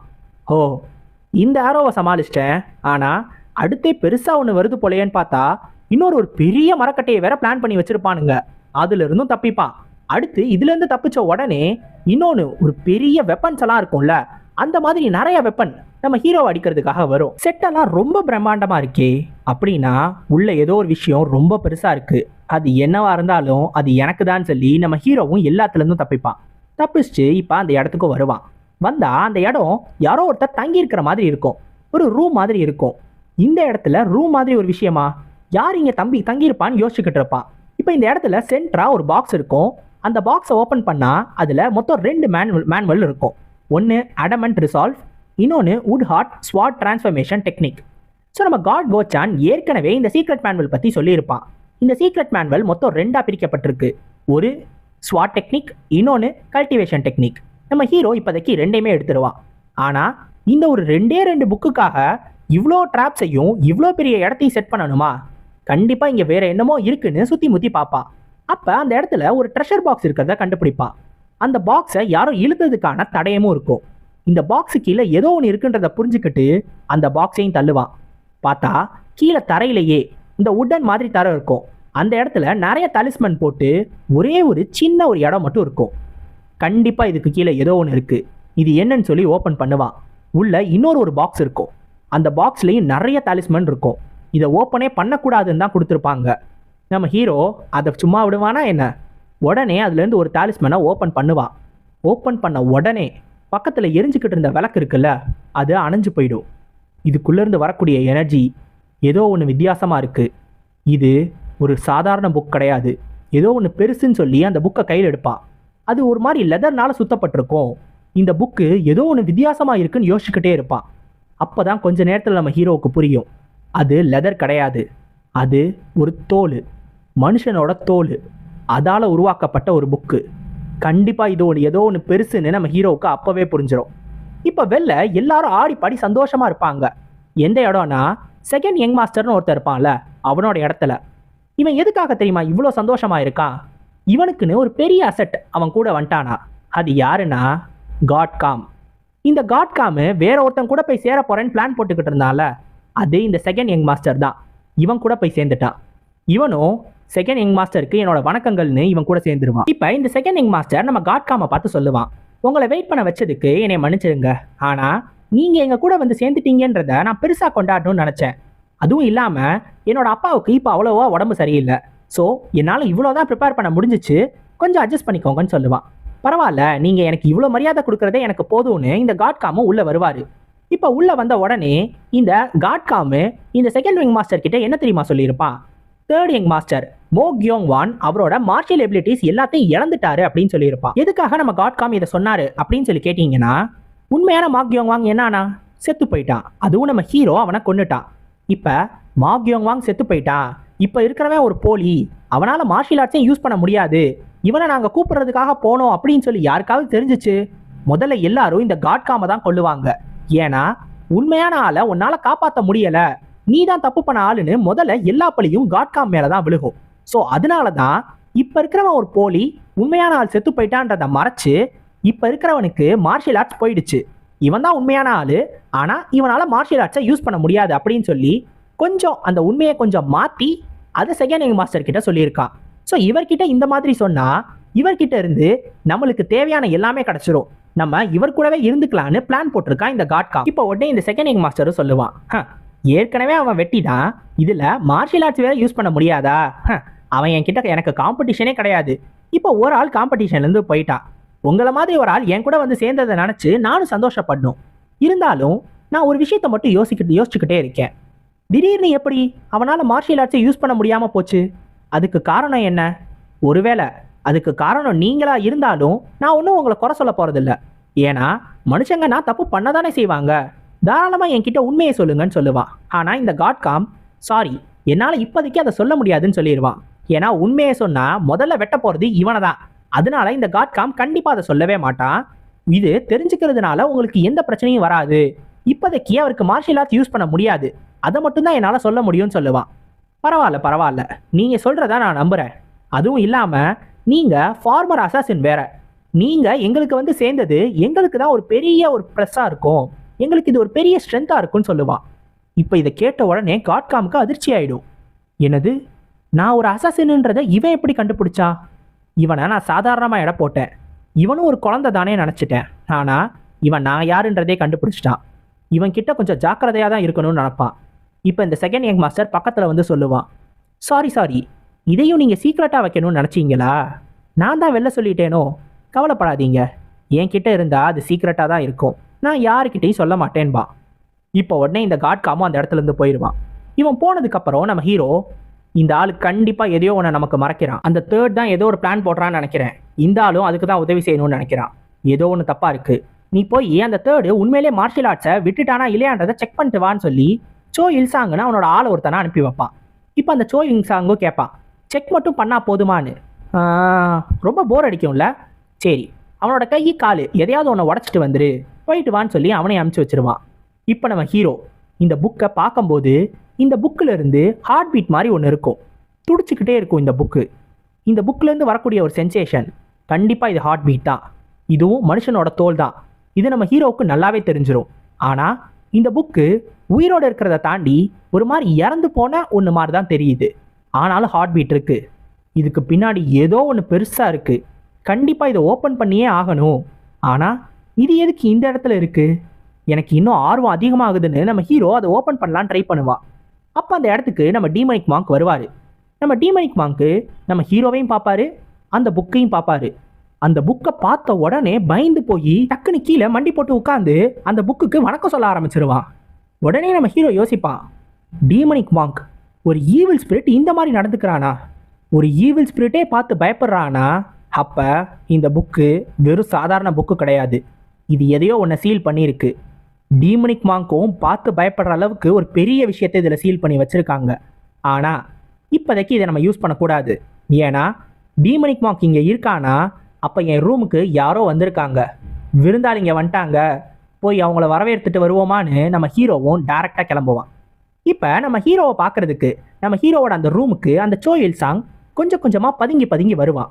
வந்து நேராக நம்ம ஹீரோ இருக்கிற அந்த ஒரு இடத்துக்கும் வந்துடுவான், அந்த பில்டிங்க்கு. பார்த்தா நம்ம கோச்சான் ரூம் கிட்ட இல்லாமல் வெளில சுற்றிக்கிட்டு இருப்பான். இவன் இங்கே என்ன பண்ணுறான்? இவன் ரூம் கிட்ட இல்லைன்னா அப்போ அவன் தனியாக தான் இருக்கான், இப்போ போகிறது தான் சரின்னு இப்போ இந்த சோ இல்சாங்கும் பக்கத்தில் வந்து பார்ப்பான். ரூம்குள்ளே எட்டி பார்த்தா நம்ம ஹீரோ நல்லா தூங்கிக்கிட்டு இருப்பான். ஓ, இவன் தூங்கிக்கிட்டு இருக்கானா? இருந்தாலும் கோச்சானை எதுக்கு அங்கே நிற்க வச்சிருக்கா? முதல்ல இவனோட இன்னர் எனர்ஜி இருக்கா இல்லையான்றதை செக் பண்ணி பார்ப்போன்னு பொறுமையாக அந்த ரூம்குள்ளே கால் எடுத்து வச்சு உள்ளே வருவான். உள்ளே வந்த உடனே அவன் பார்த்து ஒரு விஷயத்தை பார்த்து அதிர்ச்சி ஆயிடுவான். என்னன்னா அந்த சீக்ரெட் மேனுவல் அந்த டேபிள் மேலேயே இருக்கும். அதை எடுத்து ஓப்பன் பண்ணி பார்த்து, இது சீக்ரெட் மேனுவல் ஆச்சே, இது எப்படி இங்கே இருக்குது? இது கண்டிப்பாக உண்மையானது தான், ஆனால் இது எப்படி இவனுக்கு கிடச்சிச்சு? வேற வழியே கிடையாது, இதை நான் எடுத்துகிட்டு போயே ஆகணும், இதை மட்டும் எடுத்துகிட்டு போனோம் எங்களுக்கு தான் விக்டரின்னு நினைக்கும் போது பக்கத்தில் நம்ம பின்னாடி ஹீரோ வந்து நிற்பான். அப்படியே பின்னாடி இருந்து இவனை பார்த்துக்கிட்டே இருப்பான். உடனே இவனோட பின்னாடி அவனோட மண்டையை பிடிச்சி கீழே ஒரே அடி. என்ன நீ இந்த நேரத்தில் என்ன பண்ணிக்கிட்டு இருக்க? அடுத்த ராத்திரியில் தூங்க வேணாமா? ஆனால் நான் ரொம்ப நல்லவன், நானே உன்னை தூங்க வைக்கிறேன்னு அவனோட மூஞ்சியை எடுத்து டேபிள் மேலே போட்டு முட்டிக்கிட்டே இருப்பான். கொஞ்ச நேரத்தில் அவனே மயக்கம் போட்டு விழுந்துருப்பான். இப்போ அவனும் ரொம்ப நேரம் கழித்து கண் முழிச்சு பார்ப்பான். பார்த்தா நம்ம ஆளு தலைகீழ தொங்க விட்டுருப்பார் அவனை. இப்போ உடனே இந்த சோ இல்சாங்கும் கேட்பான், என்ன பண்ண போற அப்படின்னு. நம்ம ஹீரோ ஒரு கத்தி எடுத்து அந்த தரையில் குத்தி, சே நான் உன்னை ஒன்றும் பண்ண போகிறது கிடையாது, நான் ஜஸ்ட்டு உன் கூட பேசலான்னு தான் நினைக்கிறேன், நான் உன்கிட்ட கேள்வி கேட்க போகிறேன், நீ பதில் சொல்ல போகிற, அவ்வளோதான், இதில் என்ன பிரச்சனை இருக்குது அப்படின்னு சொல்லி கேட்பான். இந்த ஒரு சாப்டர் ஆரம்பித்ததும் நம்ம ஹீரோ அந்த சோ இல்சாங்கை தலைகீழ தொங்க விட்டுருந்தால அதுக்கு கொஞ்ச நேரத்துக்கு முன்னாடி என்ன நடந்துச்சுன்றதை காட்டுவாங்க. நம்ம கோச்சான் அந்த ரூம்குள்ளே வருவான். வந்துட்டு இவனை பார்த்துட்டு, என்னது இவனா, இவன் எப்படி இங்கே வந்தான் அப்படின்னு சொல்லி கேட்பான். உனக்கு இவனை தெரியுமான்னு நம்ம ஹீரோ கேட்கும்போது, இவன் எனக்கு நல்லாவே தெரியும், இவனோட பேரு சோ இல்சாங், இவன் செகண்ட் சன்னோட ஒரு காட் அப்படின்னு சொல்லுவான். என்னது செகண்ட் சன்னா? அவன் எதுக்கு இங்கே வரான்? இவன் எதுக்காக இங்கே வரணும்னு கேட்கும்போது, எனக்கு தெரியல, இவன் மாஸ்க் போட்டு வந்ததை பார்த்தா கண்டிப்பாக நல்ல எண்ணத்தில் வந்த மாதிரி தெரியல, ஏதோ ஒன்று செக் பண்ணுறதுக்காக தான் வந்திருக்கான்னு நினைக்கிறேன்னு சொல்லுவான். உடனே நம்ம ஹீரோ, அப்படியா, அப்போ இப்போவே போய் செக் பண்ணிடுவோம், இவன்ட்ட அந்த உண்மையை நான் வாங்கிக்கிறேன்னு சொல்லி இவனை தூக்கிட்டு போவான். உடனே நம்ம கோச்சான் பதறி போய், நீங்க அவரை டார்ச்சர் பண்ண போறீங்களா? நீங்க அப்படியே விடுறது தான் உங்களுக்கு நல்லது, ஏன்னா அந்த செகண்ட் சன் அவனோட காட்ஸ் அவன் கூட வேலை பார்க்குறவங்கன்னு எல்லாரையுமே ரொம்ப ட்ரெஷர் பண்ணுவான். ஸோ அவன் ஆளு ஒருத்தன் இறந்து போயிட்டான்னு அவனுக்கு தெரிஞ்சிச்சு, இல்லை அவனுக்கு ஏதாவது ஆச்சுன்னு தெரிஞ்சிச்சுனாலே போதும், அவன் சும்மா இருக்க மாட்டான், உங்களை சும்மாவும் விட மாட்டான், அவன் ரொம்ப கோவப்படுவான் அப்படின்னு தெரிஞ்ச உடனே நம்ம ஹீரோ, அந்த கை தானே உடஞ்சிச்சு, இந்த கையை உடைக்கட்டுமா என்ன, நீ பேசாம இரு, எல்லாத்தையும் நான் பாத்துக்கிறேன்னு சொல்லிட்டு அவன் அந்த ரூம்குள்ள தூக்கிட்டு போவான். நம்ம கோச்சானு எவ்வளவோ தடுக்க ட்ரை பண்ணுவாரு. யங் மாஸ்டர் என்னோட பேச்ச கேளுங்க அப்படின்னு. ஆனாலும் நம்ம ஹீரோ கேட்காம போயிருவான். நம்ம கோச்சான் உடனே யோசிப்பான். அவன் கொன்ற மாட்டான்ல. என்ன இருந்தாலும் அவன் கொஞ்சம் ரெக்லஸான ஆளு, ஆனா புத்திசாலியும் கூட. கடைசியா மேனர் மாஸ்டரோட நடந்தப்ப கூட அவன் வெறும் கையை மட்டும்தான் வெட்டுனா. இரு, மேனர் மாஸ்டருக்கே கையை வெட்டிட்டானா கொல்ல மாட்டான்ல, நம்பிக்கையே இல்லையே அப்படின்னு நம்ம கோச்சான் பதறிக்கிட்டு இருப்பான். இப்பதான் நம்ம ஹீரோ இவனை தலையில கட்டி தொங்க விட்டுருப்பான். இவனும் என்னை அவுத்து விடு, நான் யாருன்னு தெரியுமா, நீ என் மூஞ்சியை பார்த்துட்ட, அப்போ உனக்கு நல்லாவே தெரிஞ்சிருக்கும்ல, நான் செகண்ட் சன்னோட காட், அவர் சொல்லிதான் இந்த இடத்துக்கு வந்த. இந்த மாதிரிலாம் எனக்கு பண்ணிட்டு உன்னால அப்படியெல்லாம் உயிரோட இருந்துட முடியாது. ஒருவேளை அந்த சீக்ரெட் மேனுவலை கொடுத்துட்டு என்கிட்ட மன்னிப்பு கேட்டீங்கன்னா நான் போய் செகண்ட் யங் மாஸ்டர்கிட்ட பேசி அட்லீஸ்ட் உன்னை போனா போதுன்னு விடவாது சொல்றேன், இல்லைன்னா ரொம்ப ஆபத்தாயிடும்னு சொல்லுவான். நம்ம ஹீரோ உடனே இது எல்லாத்தையும் கேட்டுட்டு, உண்மையிலே நல்லா தான் பேசுற, நீ உன்னை தலைகீழ கட்டி தொங்க விட்டும் போதும் கூட இந்த மாதிரிலாம் பேசுற அப்படின்னா என்னோட அண்ணன் உண்மையிலே உன்னைய ரொம்ப ட்ரெஷர் பண்ணியிருப்பான்னு நினைக்கிறேன், அதனாலதான் நீ இந்த மாதிரிலாம் பேசுற. சரி, உன்னோட கையை அவுத்து விடுறேன்னு சொல்லி கையை அவுத்து விட்டுருவான். சரி, இப்போ உன்கிட்ட ஒரு கேள்வி, இப்போ இதை பார்த்து சொல்லு, இது யாரோட விரல் அப்படின்னு சொல்லி ஒரு விரல் எடுத்து காட்டுவான். இவன் ஒட்டே யோசிச்சுட்டு, என்னோட விரலா, என்னோட விரலையா வெட்டிட்டான், ஆனா எனக்கு எந்த ஃபீலிங்குமே இல்லையே, ஏன் என்னோட இன்னர் எனர்ஜியை கூட என்னால ஃபீல் பண்ணவே முடியலன்னு யோசிச்சுக்கிட்டு இருப்பான். என்ன, எதையுமே உன்னால உணர முடியலன்னு யோசிச்சுக்கிட்டு இருக்கியா, உன் மேல நான் பேரலிசிஸ் பாய்சனை யூஸ் பண்ணியிருக்கேன். உன் மூஞ்சியை தவிர வேற எந்த இடத்துலயும் உன்னால எதையுமே ஃபீல் பண்ண முடியாது, கொஞ்ச நேரத்துக்கு ஃபீல் பண்ண முடியாது. அதனால இப்ப நான் உன்கிட்ட கேள்விகள் கேட்க போறேன். நீ பதில் சொல்லாத ஒவ்வொரு செகண்டுக்கும் ஒவ்வொரு விரலா வெட்டிக்கிட்டே வருவேன். இப்ப முத கேள்வி, என்னோட அண்ணன் எதுக்காக உன்னை இங்க அனுப்பிச்சு வச்சான்? இப்ப உன்னோட டைம் ஸ்டார்ட் ஆகுது. 1 2 3 அப்படின்னு ஒவ்வொரு விரலா வெட்டிக்கிட்டே வருவான். ஃபர்ஸ்ட் ஆரம்பத்துல இவன் நிறுத்த போறியா இல்லையா அப்படின்னு மிரட்டுவான். ஆனா போக போக தயவு செஞ்சு நிறுத்து அப்படின்னு கெஞ்ச ஆரம்பிச்சு கடைசியில உண்மையே சொல்லிடுவான். நான் உன்னோட மார்ஷியல் ஆர்ட்ஸை செக் பண்ணும் அப்படின்றதுக்காக தான் வந்தேன், உனக்கு மார்ஷியல் ஆர்ட்ஸ் இருக்கா இல்லையா, நீ அதை இழந்துட்டியா இல்லையான்னு செக் பண்றதுக்காக வந்தேன்னு சொல்லுவான். இப்ப நம்ம ஹீரோ யோசிப்பான், என்னோட மார்ஷியல் ஆர்ட்ஸை செக் பண்றதுக்கு வந்தானா, என்னால மார்ஷியல் ஆர்ட்ஸ் யூஸ் பண்ண முடியாதுன்றது 2 பேருக்கு தான் தெரியும். 1 கோச்சான். ஓ, அந்த ஆளு அங்கே போயிட்டானா, சீக்கிரமாவே மாறிட்டாரே. சரி, இப்ப 2வது கேள்வி, காட்காம் தான் இது எல்லாத்தையும் சொன்னாரா அப்படின்னு கேட்பான். அவனும் ஆமான்னு சொல்லிடுவான். அப்ப அந்த ஆளு உண்மையிலே கொஞ்சம் புத்திசாலி தான், வெறும் பாதி உண்மையை மட்டும் சொல்லி அந்த செகண்ட் கூட போய் ஈஸியா சேர்ந்துட்டாரா அப்படின்னு யோசிப்பான். இப்ப இதை கேட்டுட்டு இந்த சோயில் சாங்கே ஆச்சரியமா இருக்கும். இதுல இருந்தே காட்காம் தான் இது எல்லாத்தையும் பண்ணியிருப்பாருன்றதை இவன் கண்டுபிடிச்சிட்டானா? எப்படி, இவன் எப்பயுமே இவ்வளவு புத்திசாலியா இருந்தானா என்ன, இல்ல காட்காம் மேல இவன்கிட்ட ஆரம்பத்துல இருந்தே இவனுக்கு சந்தேகம் இருந்துச்சா, என்னன்னே தெரியலையேன்னு யோசிச்சுக்கிட்டு இருப்பான். இப்ப நம்ம ஹீரோ இவனை திரும்பி பார்த்து, சே, இனிமேல் கேட்கறதுக்கு என்கிட்ட கேள்வியே இல்ல, ஆனா உன்கிட்ட விரல் நிறையா இருக்கே, என்ன பண்றது அப்படின்னு யோசிப்பான். இப்ப இவன் பயந்து போய் இவனை பார்ப்பான். அப்ப ஹீரோவோட முகத்தை பார்க்கும்போது இது உண்மையான டீமன், இவன்கிட்ட இருந்து தப்பிக்கவே முடியாது, வேற வழியே கிடையாதுன்னு சொல்லி, நான் இனிமேல் உனக்கு அடிமையா இருப்பேன், நீங்க இந்த அளவுக்கு புத்திசாலியா இருப்பீங்கன்னு எனக்கு சுத்தமா தெரியாது, மேனர் மாஸ்டரா மாறுறதுக்கு நீங்க தான் சரியான ஆளு, நீங்க மட்டும் எனக்கு இந்த ஒரு தடவை மட்டும் உதவி செஞ்சு என்னைய உயிரோட விட்டீங்கன்னா கண்டிப்பா நீங்க மேனர் மாஸ்டரா மாறுறதுக்கு என்ன வேணாலும் நான் பண்ணுவேன், என்னோட உயிரை கூட கொடுப்பேன், நான் எது வேணாலும் பண்ணுவேன் அப்படின்னு சொல்லுவான். உடனே நம்ம ஹீரோ, ஓ அப்படியா, அப்ப நீ எது வேணாலும் பண்ணுவ, நீ இப்படி சொன்ன உடனே கேட்கறதுக்கு எனக்கு ஒரு மாதிரி தான் இருக்கு, ஆனா நான் உண்மையிலே உன்கிட்ட இருந்து ஒரு விஷயம் கேட்கணும், கேட்கலாமா அப்படின்னு சொல்லுவான். அவனும் கண்டிப்பா, நீங்க எது வேணாலும் சொல்லுங்க, நீங்க உத்தரவு போட்டீங்கன்னா நான் அதை உடனே செய்வேன்னு, உத்தரவுலாம் வேணாம், நானே இதை செஞ்சுக்கிறேன்னு சொல்லி கழுத்துல குத்தி அவ்வளவுதான் கிழிச்சிருவான். இப்ப இவனும் செத்து போயிடுவான். இவன்கிட்ட இருந்து என்ன தெரியுமா நம்ம ஹீரோ கேட்டா, கொஞ்சோன்னு பிளட். எதுக்காக இந்த பிளட் அப்படின்னு சொல்லி யோசிச்சீங்கன்னா, நம்ம ஹீரோ ஒரு புக்கை அந்த அண்டர் கிரவுண்ட்ல இருந்து எடுத்துட்டு வந்தால, அந்த புக்கை எவ்வளவு ஃபோர்ஸ் கொடுத்தாலும் அதை ஓபன் பண்ணவே முடியாது, ஏன்னா அது ஒரு வித்தியாசமான சீல். அந்த சீலு பியூரான கீயால உருவாக்கப்பட்டது. ஒரு பியூரான கீ இருக்கு அப்படின்னா அதுக்கு இம்பியூரிட்டியை கொடுத்தா மட்டும்தான் அது ஓபன் ஆகும். ஸோ அதனால இந்த மாதிரி மோசமா செத்த ஒருத்தரோட பிளட்டை கொடுக்கணும்னு சொல்லி அந்த பிளட்டை அந்த புக்கு மேல பட வைப்பான். இப்ப மொத்த பிளட்டும் அந்த புக்கு மேல பட ஆரம்பிச்ச உடனே அந்த புக்ல இருக்கிற அந்த சீல் கொஞ்சம் கொஞ்சமா உடைய ஆரம்பிக்கும். அந்த புக்ல இருந்து அப்படி என்னதான் வரப்போகுதுன்னு நம்ம ஹீரோ நினைக்கும் போது மொத்தமா அந்த புக்ல இருந்து வெறும் பிளட் மட்டும் தான் வரும். அப்படியே மொத்த இடத்தையும் பிளட்டா மாத்திரும். நம்ம ஹீரோக்கே இது அதிர்ச்சியா இருக்கும். ஏன்னா அந்த பிளட்டுக்கு நடுவுல இருந்து ஒரு உருவம் எந்திரிக்க ஆரம்பிக்கும். அதுவும் ஒரு பொண்ணோட உருவம். நம்ம ஹீரோ அப்படியே பொறுமையா பார்த்துக்கிட்டே இருப்பான். மொத்தமா அப்படியே சிவப்பு கலர்ல இருக்கிற ஒரு இடம். இந்த இடத்தோட சென்டர்ல இருந்து அந்த ஒரு பொண்ணு நல்ல சிவப்பு கலர்ல ஒரு ட்ரெஸ்ஸை போட்டுட்டு அதுல இருந்து வரும். நம்ம ஹீரோ இதை பார்த்து அதிர்ச்சியா அப்படியே பார்த்துக்கிட்டே இருப்பான். ஏன்னா இந்த பொண்ணை தான் அந்த சீல்குள்ள வச்சிருந்திருக்காங்க. அந்த புக்ல சீல் பண்ணப்பட்ட ஒண்ணு. இது கிரீன் ஸ்பிரிட்டை விட ஸ்ட்ராங்கரா இருக்கு. நார்மலா கிரீன் ஸ்பிரிட் தான் 4வது லெவல். அதுவே ரொம்ப ரொம்ப ஸ்ட்ராங்கரான ஒண்ணு, டேஞ்சரஸான ஒண்ணு. கிரீன் ஸ்பிரிட்டையும் தாண்டி அதுக்கு மேலேயும் ஒரு லெவல் இருக்கு. அதுதான் 5th லெவல். அத ரொம்ப ரொம்ப எக்ஸ்ட்ரீம்லி டேஞ்சரஸ்னு சொல்லுவாங்க, த ப்ளூ ஸ்பிரிட். இப்ப இவன் கண்ணு முன்னாடி இருக்கிற இந்த ஒரு பொண்ணு ப்ளூ ஸ்பிரிட்ன்றத நம்ம ஹீரோ புரிஞ்சுக்கிருவான்.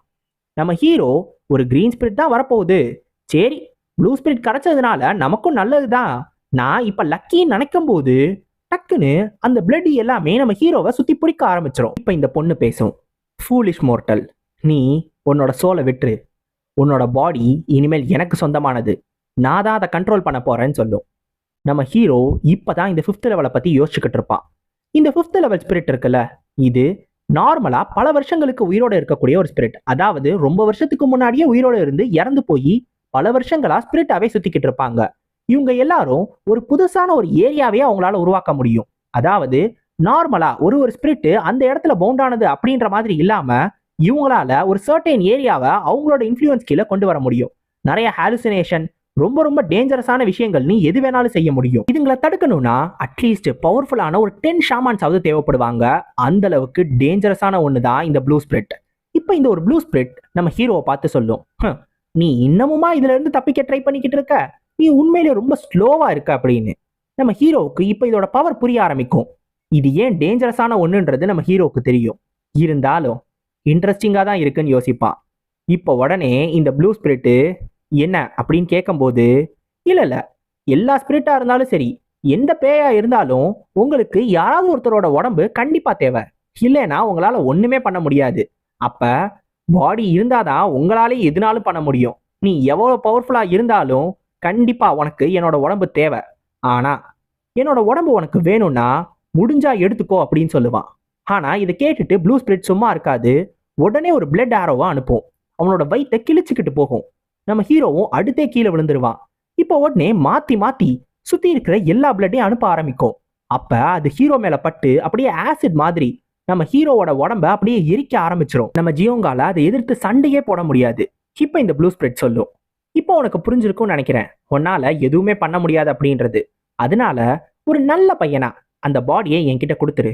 ஏன்னா அந்த பாடி திரும்பியும் டேமேஜ் ஆகிறது எனக்கு விருப்பம் இல்லை அப்படின்னு. இப்ப இது எல்லாத்தையும் தாண்டியும் நம்ம ஹீரோ அப்பயும் நின்னுக்கிட்டு இருப்பான். இதை பார்த்தோன்னே இந்த ப்ளூ ஸ்பிரிட்டே யோசிக்கும், இது எல்லாத்தையும் அவன் தாங்கிக்கிட்டானா, கொஞ்சம் ஆச்சரியமா தான் இருக்கு, நீ சாதாரண மனுஷன் இல்லைன்னு நினைக்கிறேன் அப்படின்னு சொல்லி தன்னோட பவரை யூஸ் பண்ணி நம்ம ஹீரோவை எடுத்து ஒரு தூண் கிட்ட அப்படியே பிடிச்சி வச்சிரும். இப்ப நம்ம ஹீரோ கிட்ட சொல்லும், நான் உனக்கு ஒரு ஆஃபர் தரேன், நீ ஒருவேளை உன்னோட பாடியை என்கிட்ட கொடுத்தீங்கன்னா உன்னோட ஒரு ஆசையை நான் நிறைவேற்றுவேன் அப்படின்னு. ஆசையா? இந்த மாதிரி ஒரு விஷயத்த இப்ப ஏன் சொல்ற அப்படின்னு நம்ம ஜியோன் கேட்கும்போது, நான் உன்கிட்ட கருணையோட நடந்துக்கணும்னு நினைக்கிறேன். ஏன்னா உன் பாடிக்கு ரொம்ப டேமேஜ் ஆச்சுன்னா அதுக்கப்புறம் என்னாலே அதை யூஸ் பண்ண முடியாதுல்ல அப்படின்னு சொல்லும். சரி, ஒருவேளை அந்த ஆஃபரை நான் ஏத்துக்கலைன்னா அப்ப என்ன பண்ண போறேன்னு கேட்கும்போது, அப்ப உன்னை கொண்டுட்டு வேற ஒரு மனுஷனை பார்த்துட்டு போயிடுவேன், அவ்வளோதான் சொல்லும். நம்ம ஜியோங்கு ரொம்ப நேரம் யோசிச்சுட்டு, எனக்கு ஒரு ஆசை இருக்கு அப்படின்னு சொல்லுவான். அப்படியா, சொல்லு, எந்த ஆசையா இருந்தாலும் சரி. இந்த மாதிரி இந்த கட்டத்துல கூட நீ உன்னோட ஆசையை சொல்லணும்னு நினைக்கிறேன்னா அப்ப நீயும் ஒரு கஷ்டமான வாழ்க்கையை தான் வாழ்ந்திருக்கன்னு நினைக்கிறேன். யாராவது உன்னை ஏமாத்திட்டாங்களா, இல்ல உனக்கு தெரிஞ்சவங்க யாரையாவது கொண்டுட்டாங்களா? சொல்லு, அவங்க இல்லாம நான் பண்ணிடுறேன். அவங்களோட சாம்பல் கூட இந்த உலகத்துல கிடைக்காத மாதிரி என்னால பண்ண முடியும். சோ அதனால உன்னோட ஆசைய உடனே சொல்லு அப்படின்னு சொல்லும். நம்ம ஹீரோ உடனே யோசிச்சுட்டு, என்னோட ஆசை என்ன தெரியுமா, நீ வாயை மூடிட்டு என்னோட ஃபெமிலியர் ஸ்பிரிட்டா மாறுறது அப்படின்னு சொல்லுவான். இதை கேட்டு இப்ப கோவமாகிற இந்த ப்ளூ ஸ்பிரிட், சரி நீ ஒருவேளை என்னோட வழிக்கு வரலனா எனக்கும் வேற வழி தெரியாதுன்னு சொல்லிட்டு தன்னோட பவரை யூஸ் பண்ண ஆரம்பிக்கும். முட்டாள் மனுஷா, இது எல்லாத்தையும் நீயா தான் ஏற்படுத்திக்கிட்டேன்னு சொல்லி தன்னோட ஃபுல் பவரையும் யூஸ் பண்ணும். இப்ப நம்ம ஹீரோவை சுத்தி எல்லா பக்கமும் பிளட் தான் இருக்கும். அப்படியே அவனை சுத்தி சூழ ஆரம்பிச்சிடும். இப்ப இந்த ப்ளூ ஸ்பிரிட் சொல்லும், அந்த பிளட் கொஞ்சம் கொஞ்சமா உன் மேல படப்பட உன்னோட ஃபிளஷ் எல்லாத்தையும் எடுத்து உன்னோட நரம்புக்குள்ள போய் உன்னோட கை கால்னு எல்லாத்தையும் பிரிச்சிரும். இது எல்லாத்தையும் உன்னால தாங்கிக்க முடியுமா? அந்த பாடி எனக்கு கிடைக்காம போயிடுச்சுதான், ஆனா எனக்கு எந்த பிரச்சனையும் கிடையாதுன்னு இந்த ப்ளூ ஸ்பிரிட் சிரிச்சுக்கிட்டே சொல்லும். நம்ம ஹீரோவை சுத்தி ஃபுல்லா பிளட் மட்டும்தான் இருக்கும். இந்த பிளட் ரொம்ப திக்கரா இருக்கு. இதோட ஸ்மெல்லும் ஒரு மாதிரி வித்தியாசமா இருக்கு. தன்னோட எல்லா சென்சஸும் இது பிளட் தான்றத சொல்லுது.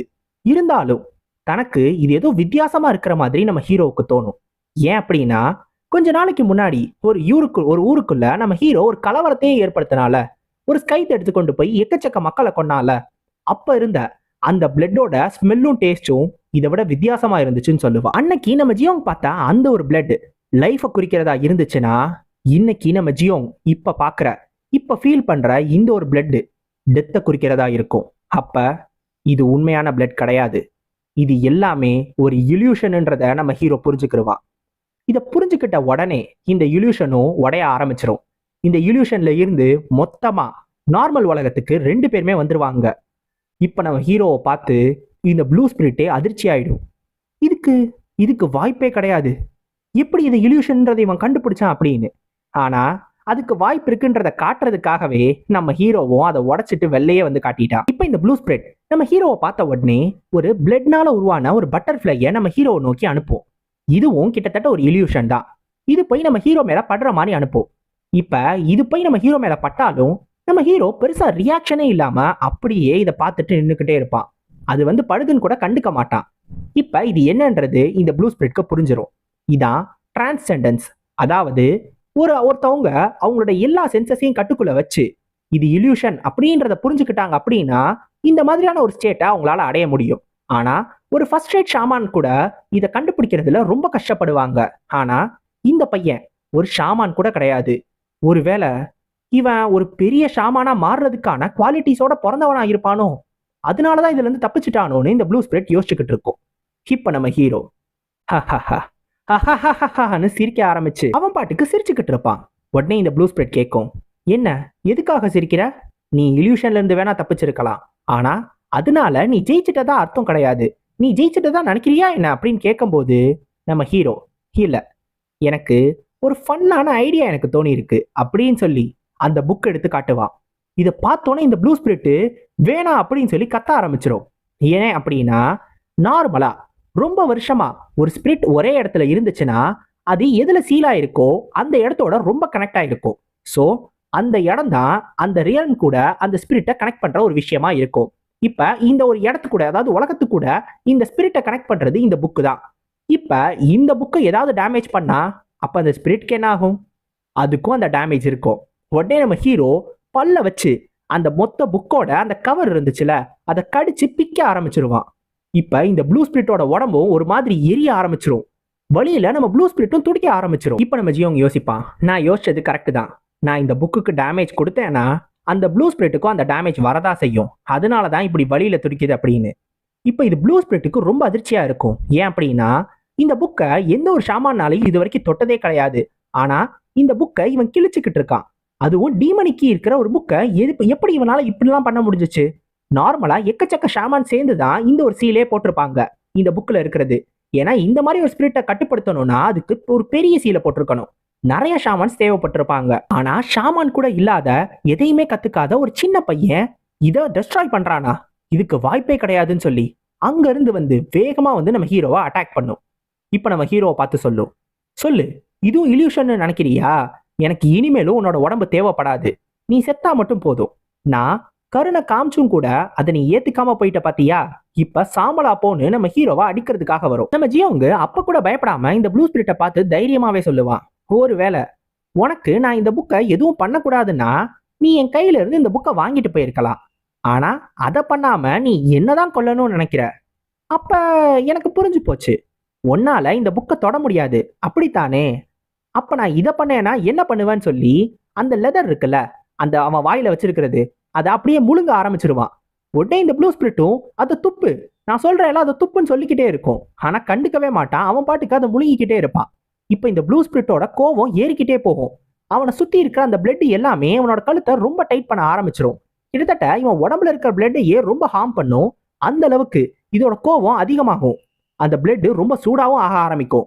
நம்ம ஹீரோ தடவை ஒரு பாய்சனஸ் ஹர்பை சாப்பிடும்போது எந்த மாதிரியான ஒரு ஃபீலிங் இருந்துச்சோ அதே மாதிரி மொத்த உடம்பும் அவனுக்கு எரியிற மாதிரி இப்போ ஒரு ஃபீலிங் இருக்கும். இது அந்த ப்ளூ ஸ்பிரிட்டோட கோவம் தான். தன்னோட தாத்தாவை கொன்னவங்க மேல தனக்கு எவ்வளவு கோவம் இருக்கோ அதே அளவுக்கான கோவம் இந்த ப்ளூ ஸ்பிரிட் கிட்ட இருந்தும் நம்ம ஹீரோ பார்ப்பான். இப்படி ஒரு கோவமா, ரிவெஞ்ச் எடுக்கணும்ன்றதுக்கான வெறி, இது எல்லாத்தையும் ப்ளூ ஸ்பிரிட் கிட்ட பார்ப்பான்.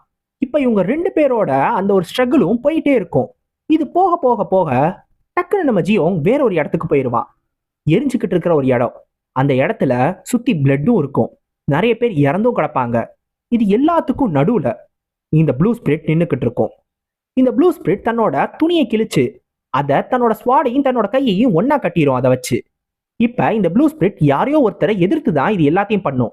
நடுவில் ஒரு ஸ்டேஜும் இருக்கும். அதுல ஒருத்தனும் உட்கார்ந்துருப்பான். அவனை எதிர்த்து தான் ஏதோ ஒன்று பேசிக்கிட்டு இருக்கும்.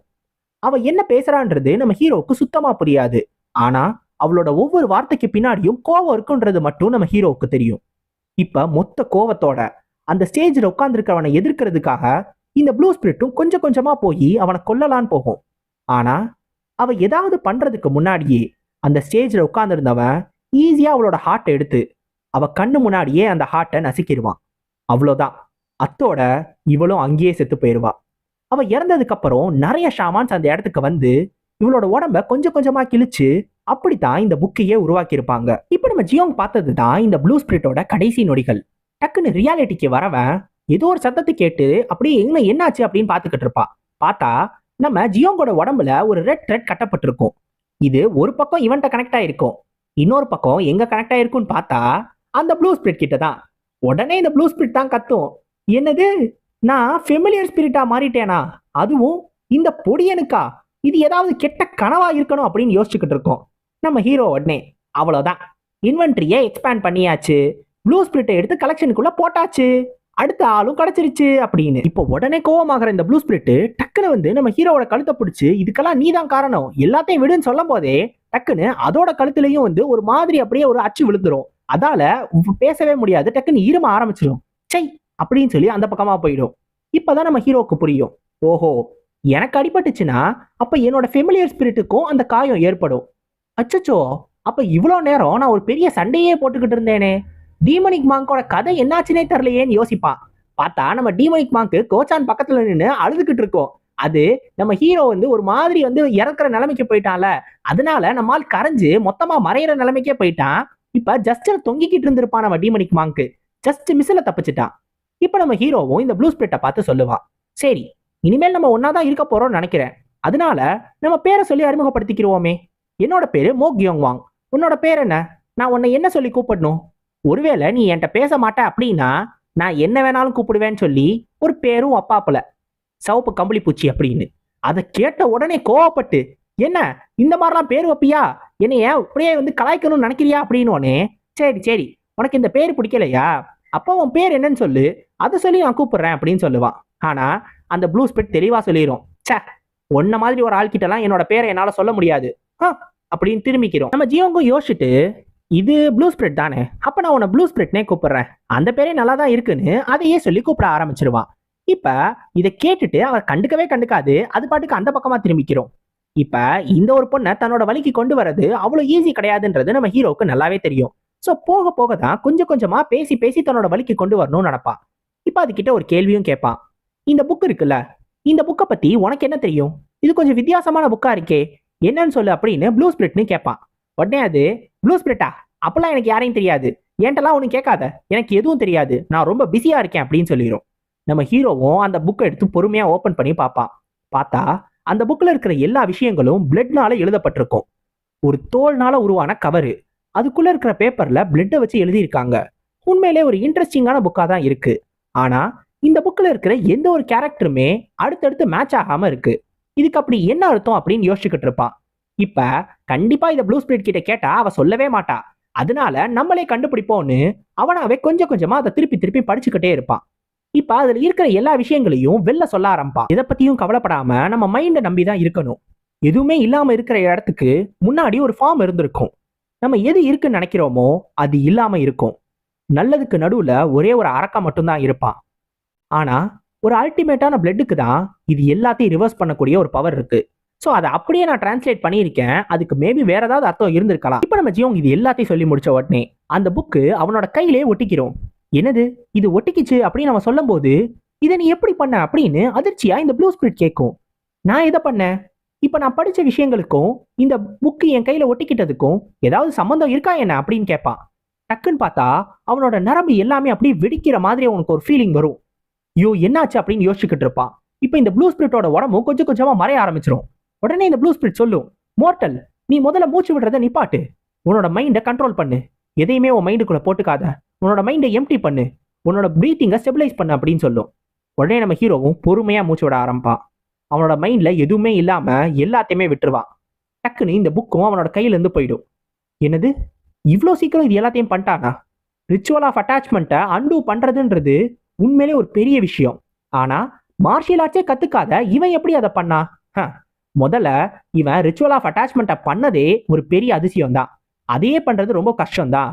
நான் என்னோட வாழ்க்கையில பார்க்காத ஒரு விஷயத்தை இப்ப பார்த்திருக்கேன்னு சொல்லும். இப்போ உடனே நம்ம ஹீரோவும் இது உண்மையிலே கஷ்டமா இருந்துச்சு, ஆமா அது என்ன அப்படின்னு சொல்லி கேட்பான். அதுவா, ஏன்னா நீ ரிச்சுவல் ஆஃப் அட்டாச்மெண்ட்டை ஒழுங்கா பண்ணல, உன்னோட பிரீத்திங் தப்பா இருந்துச்சு, அதனாலதான் அப்படி நடந்துச்சு அப்படின்னு இந்த ப்ளூ ஸ்பிரிட் சொல்லும்.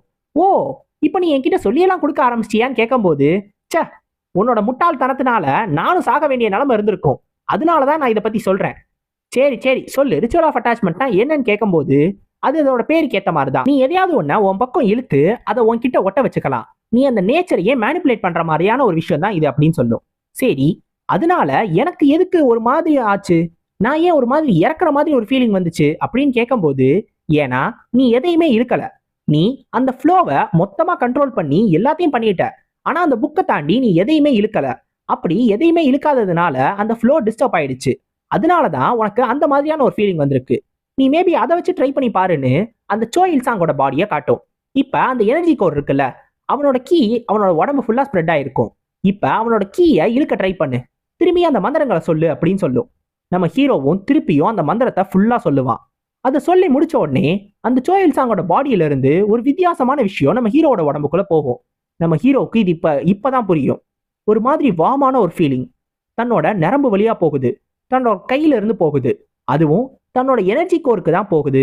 ஓ, இதுதான் கீயா அப்படின்னு சொல்லி யோசிச்சுக்கிட்டு இருப்பான். இப்போ உடனே ப்ளூ ஸ்பிரிட் கேட்கும், இப்போ உன்னால ஃபீல் பண்ண முடியுதா, இப்படிதான் ரிச்சுவல் ஆஃப் அட்டாச்மெண்ட் ஒர்க் ஆகும் அப்படின்னு. நம்ம ஹீரோவுக்கு இப்பதான் கீ எப்படி இருக்குன்ற ஃபீலிங்கே வந்திருக்கு. இப்ப இந்த ஃபீலிங்னால கிடைக்கக்கூடிய இதுதான் கீன்றது நம்ம ஹீரோவுக்கு இப்ப நல்லா புரிஞ்சிடும். நம்ம கோச்சான் சொல்ல வந்ததும் இததான். ஆனா கோச்சான் சொன்னது படி ஒருத்தர் கீயை கேதர் பண்ணோம்னா அதுக்கு பல வருஷங்கள் தேவைப்படும். ஆனா இதை மட்டும் யூஸ் பண்ணோம் ரொம்ப சீக்கிரமாவே என்னால இன்னர் எனர்ஜியை ஈஸியா கலெக்ட் பண்ணிட முடியும். ஸோ நான் ரொம்ப ரொம்ப சீக்கிரமா ஸ்ட்ராங்கா மாறிடுவேன்னு நம்ம ஹீரோ நினைப்பான்.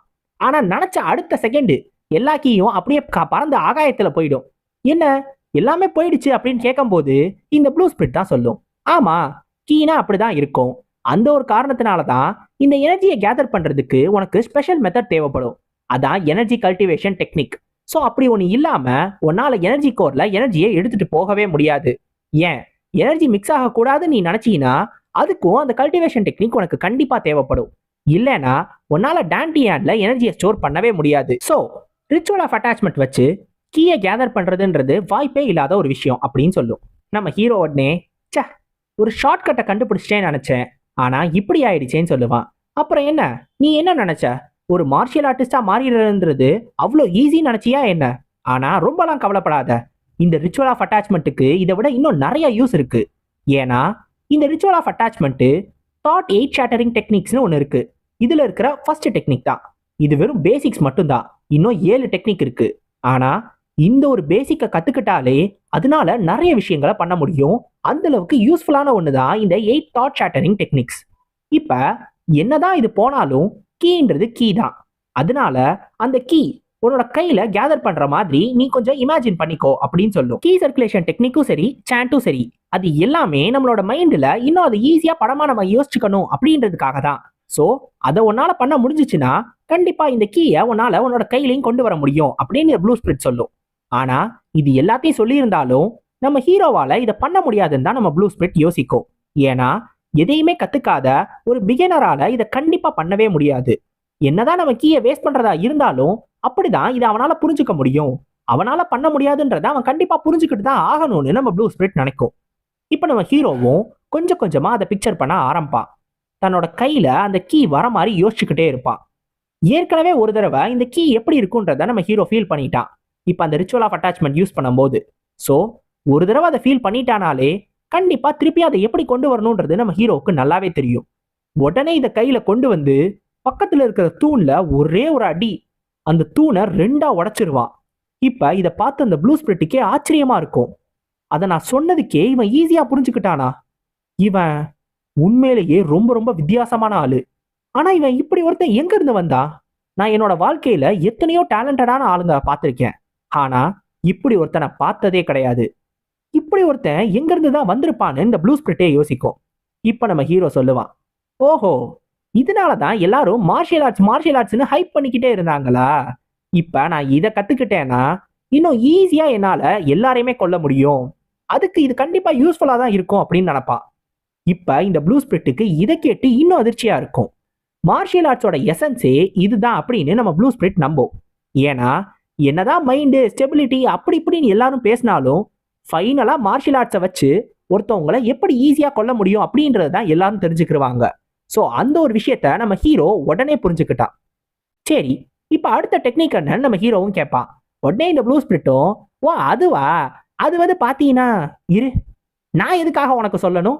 சே, ஒரு மோர்டல்கிட்ட நான் இந்த மாதிரி முட்டாளா ஏமாந்து போயிட்டேனே, நான் ஒன்றும் அதெல்லாம் சொல்ல முடியாது அப்படின்னு சொல்லிட்டு டக்குன்னு திரும்பிடும். ஸோ நம்ம ஹீரோ எல்லாத்தையும் சொல்ல சொல்ல உடனே புரிஞ்சுக்கிறான்றதுனால நம்ம ப்ளூ ஸ்பிரிட்டும் ஒரு ஆர்வத்துல ஒரு ஆர்வ கோளாறுல வெளில சொல்லலான்னு வந்துச்சு. ஆனா என்ன இருந்தாலும் இவன் கிட்ட சொல்லக்கூடாது, இவன் நம்மள ஃபோர்ஸா ஃபெமிலியர் ஸ்பிரிட்டா மாத்திட்டான், இவன் மேல ஒரு கோவம் இருந்துகிட்டே இருக்கணும்னு டக்குன்னு அந்த பக்கமா திரும்பிக்கிறோம். என்கிட்ட பேசவே பேசாதன்னு சொல்லிடும். நம்ம ஹீரோவும் ஒரு முக்கியமான விஷயத்த கேட்கணும்னு நினைச்சுக்கிட்டு இருந்திருப்பான். என்ன அப்படின்னா, எல்லா கீயும் அப்படியே பறந்து போயிடும் அப்படின்னு சொல்லி தான் இந்த ப்ளூ ஸ்பிரிட் சொன்னுச்சு. ஆனா அவனோட கையில ஒரு மாதிரி கோல்டான ஒரு எனர்ஜி மட்டும் அப்படியே அவன் கையிலே ஒட்டிக்கிட்டே இருக்கும். இது என்ன எனர்ஜி? இதை பத்தி கேட்டாலும் அவன் சொல்ல போறது இல்ல. சரி, இதை நம்மளாவே கண்டுபிடிப்போம், நம்மளா கண்டுபிடிக்கிறதெல்லாம் ஃபன் இருக்கு அப்படின்னு சொல்லிட்டு சரி வா கிளம்பலாம் நீ இங்க இருந்து கிளம்புவான். இப்ப இன்னொரு இடத்த நமக்கு காட்டுவாங்க. இந்த இடத்துல லேடி சியோ கூட அந்த எஸ்காட் வாரியர் இருக்கும்ல, அந்த லேடி சியோ கூட ஒரு பொண்ணு கிட்ட உத்தரவு போட்டுச்சுல, ஃபீனிக்ஸ் பெவிலியன்ல போயிட்டு எல்லாத்தையும் சொல்லிட்டு வான்னு. இப்ப அந்த பொண்ணு நேரடியா ஃபீனிக்ஸ் பெவிலியனுக்கு கிளம்பி வந்திருக்கும். உள்ள போய் பார்த்தா வெறும் சிலைகள் மட்டும்தான் இருக்கும். எல்லாமே ரொம்ப பயங்கரமா ரொம்ப வித்தியாசமா இருக்கும். இப்ப இந்த பொண்ணும் நேரா ஒரு பெரிய சிலை பக்கத்துல நடந்து போய், உங்களுக்கு இது ஏற்கனவே தெரிஞ்சிருக்கும் நான் நினைக்கிறேன், ஆனா ஷாமான் மியோஷின் இறந்து போயிட்டாரு. அவரை கொன்னது 3rd யங் மாஸ்டர் மோ கியோங்வான். இதுக்கு நம்ம லேடி சியோக் ரொம்ப அவங்களோட வருத்தத்தை தெரிவிச்சுக்கிட்டாங்க. 300 சில்வர் யாங்ஸும் இதுக்காக கொடுத்துருக்காங்க. ஒருவேளை நீங்க இன்னொரு வேலையை ஏத்துக்கிட்டீங்கன்னா இன்னும் 400 சில்வர் யாங்ஸ் தரதா அவங்க சொன்னாங்க. அது என்ன அப்படின்னா, அந்த 3rd யங் மாஸ்டரை நீங்க கொல்லணும். நீங்க அதை பண்ணுவீங்களான்னு கேட்கும். இப்ப முன்னாடி எரிஞ்சுக்கிட்டு இருந்த ஒரு விளக்கு இருக்கும், அது டக்குன்னு அணைஞ்சிரும். இப்ப அதை அணைஞ்சிருச்சுன்னா இவங்க அந்த வேலையை ஏத்துக்குருவாங்கன்னு அர்த்தம். இப்ப இவளும் நன்றி சொல்லிட்டு இங்க இருந்து கிளம்பி போயிடுவா. யாருமே அங்க இருந்த மாதிரி தெரியல, இருந்தாலும் தன்னை சுத்தி நிறைய பேர் இருந்த மாதிரி ஒரு ஃபீலிங் மட்டும் இவளுக்கு வந்துகிட்டே இருக்கும். இந்த மாதிரி ஒரு இடத்துக்கு இனிமேல் வரவே கூடாதுன்னு யோசிப்பா. ஏன்னா அந்த அளவுக்கு பயங்கரமானவனுங்க தான் இந்த ஃபீனிக்ஸ் பெவிலியனை சேர்ந்தவனுங்க. இப்ப அந்த பொண்ணு போனதுக்கு அப்புறம் டக்குன்னு அங்க ஒருத்தன் வருவான். வந்துட்டு இது கண்டிப்பா கொலைதான் அப்படின்னு சொல்லுவான். பார்த்தா பக்கத்துல நின்றுகிட்டு இருந்த அந்த சிலைகள் இருக்கும்ல, அதுங்க எல்லாமே டக்குன்னு உயிரோட வர ஆரம்பிச்சிருங்க. பார்த்தா எல்லாமே மனுஷங்க தான் போல. எல்லாரும் அந்த இடத்துக்கு வந்து இது கண்டிப்பா ஒரு கொலைதான், இதை நாங்களும் ஒத்துக்கிறோம், கண்டிப்பா அந்த பையன் தான் அந்த ஸ்பிரிட்னால கட்டுப்படுத்தப்பட்டு இது எல்லாத்தையும் பண்ணியிருக்கணும். அப்ப இன்னொருத்த சொல்லுவான், ஒருவேளை அந்த பையன் அந்த ஸ்பிரிட்டை ஃபெமிலியர் ஸ்பிரிட்டா எடுத்திருந்தானா அப்படி இருக்கலாமே அப்படின்னு கேட்கும்போது, இல்ல அதுக்கு வாய்ப்பே கிடையாது, அது ஒரு ஃபெமிலியர் ஸ்பிரிட்டா எடுத்துக்கவே முடியாது. ஏன்னா ஒரு ரிசன்ட்ஃபுல் ஸ்பிரிட், அதாவது ரொம்ப கோவம் இருக்கிற ஒரு ஸ்பிரிட்டை ஃபெமிலியர் ஸ்பிரிட்டா எடுத்துக்கிறது ரொம்ப கஷ்டம், ஒரு ஷாமானாலே அது முடியவே முடியாது அப்படின்னு சொல்லுவானுங்க. ஸோ எதுவா இருந்தாலும் இது உண்மையிலே ஒரு டேஞ்சரஸான சிச்சுவேஷன் தான். இப்ப உங்கள யாராவது ஒருத்தர் போய் அந்த பையனை எலிமினேட் பண்ணி அந்த ஸ்பிரிட்டை அங்கிருந்து நீங்க துரத்தணும், இதை யாராவது ஒருத்தர் செய்யுங்க அப்படின்னு இந்த லீடரும் உத்தரவு போடுவாரு. எல்லாரும் அதுக்கு சரி சார் அப்படின்னு தலையாட்டுவானுங்க. இப்ப அடுத்த நாள் விடிஞ்சிரும். விடிஞ்ச உடனே நம்ம ஹீரோ ஒரு எரிக்கிற மாதிரி ஒரு சின்ன பிரேசர் இருக்கும், பிரேசியர்னு ஒண்ணு, அதை எடுத்துட்டு வர சொல்லி நம்ம கோச்சான் கிட்ட சொல்லியிருப்பான். நம்ம கோச்சான் அதை எடுத்துட்டு வந்தோடனே, நன்றிப்பா, அதை அங்கே சென்டர்ல வச்சு எரிப்பா அப்படின்னு சொல்லுவான். சரி, இதே எதுக்காக எரிச்சிருக்கீங்க, அதுவும் காலங்காத்தாலே கேட்டிருக்கீங்க, அப்படி என்ன எரிக்க போறீங்க அப்படின்னோடனே நம்ம ஹீரோ ஒரு 2 புக் எடுத்து காட்டுவாரு. எது இது, அந்த சீக்ரெட் மேனுவல் தானே? ஆமா, இந்த சீக்ரெட் மேனுவலை தான் போட்டு எரிக்க போறேன்னு சொல்லி அதை பிச்சு மொத்தமா அப்படியே தீக்குள்ள போட்டுருவான். நம்ம ஹீரோ என்னமோ அதை பார்த்து ஒன்றும் கவலைப்படாம இருப்பான். ஆனா கோச்சானும் உள்ள பதறிக்கிட்டு இருப்பான். அட பைத்தியக்காரா, சீக்ரெட் மேனுவலை நீ பாட்டுக்கு போட்டு எரிச்சிட்டியேடா, இன்னும் என்னெல்லாம் நடக்க போகுதோ அப்படின்னு சொல்லி யோசிச்சுக்கிட்டு இருப்பான். நம்ம ஜியோங்கு ஆரம்பத்துல இதை ஒரு காரணமா காட்டி தான் லேடி சியோக்க மிரட்டினான். இது இருந்துச்சுன்னா அவன் அந்த 2nd யங் மாஸ்டர் கிட்டையும் போய் ஏதாவது ஒன்று பேசி அவன்கிட்டையும் நெகோஷியேட் பண்ணியிருக்கலாம். ஆனா இப்ப இதையே போட்டு எரிச்சிட்டான். அப்படி என்னதான் நம்ம ஜியோங் பிளான் பண்றான்? இப்ப ஃபீனிக்ஸ் பெவிலியன்ல இருந்து வரக்கூடிய அடுத்த ஆளை நம்ம ஜியோங்கால சமாளிக்க முடியுமா? காட்காமு செகண்ட் யங் மாஸ்டரோட போய் சேர்ந்துட்டான். இப்ப இவனுங்க 2 பேரையும் எப்படி நம்ம ஜியோங் சமாளிக்க போறான்? இன்னொரு பக்கம் இந்த லேடி சியோக் வேற தனியா பிளான் போட்டுக்கிட்டு இருக்கு. இப்ப அவளையும் சமாளிக்கணும். நிறைய பேரு நிறைய பிளான் போடுறாங்க. நம்ம ஹீரோவும் அவன் தனியா பிளான் போடுறான். யாரோட பிளான் ஜெயிக்க போகுது? அடுத்து வர சாப்டர்ஸ்ல பார்ப்போம். சோ அடுத்த சாப்டர்ஸ்ல உங்களை சந்திக்கிற வரைக்கும் சைனோரா கைஸ், அரிகதோ கோசாய்மஸ்.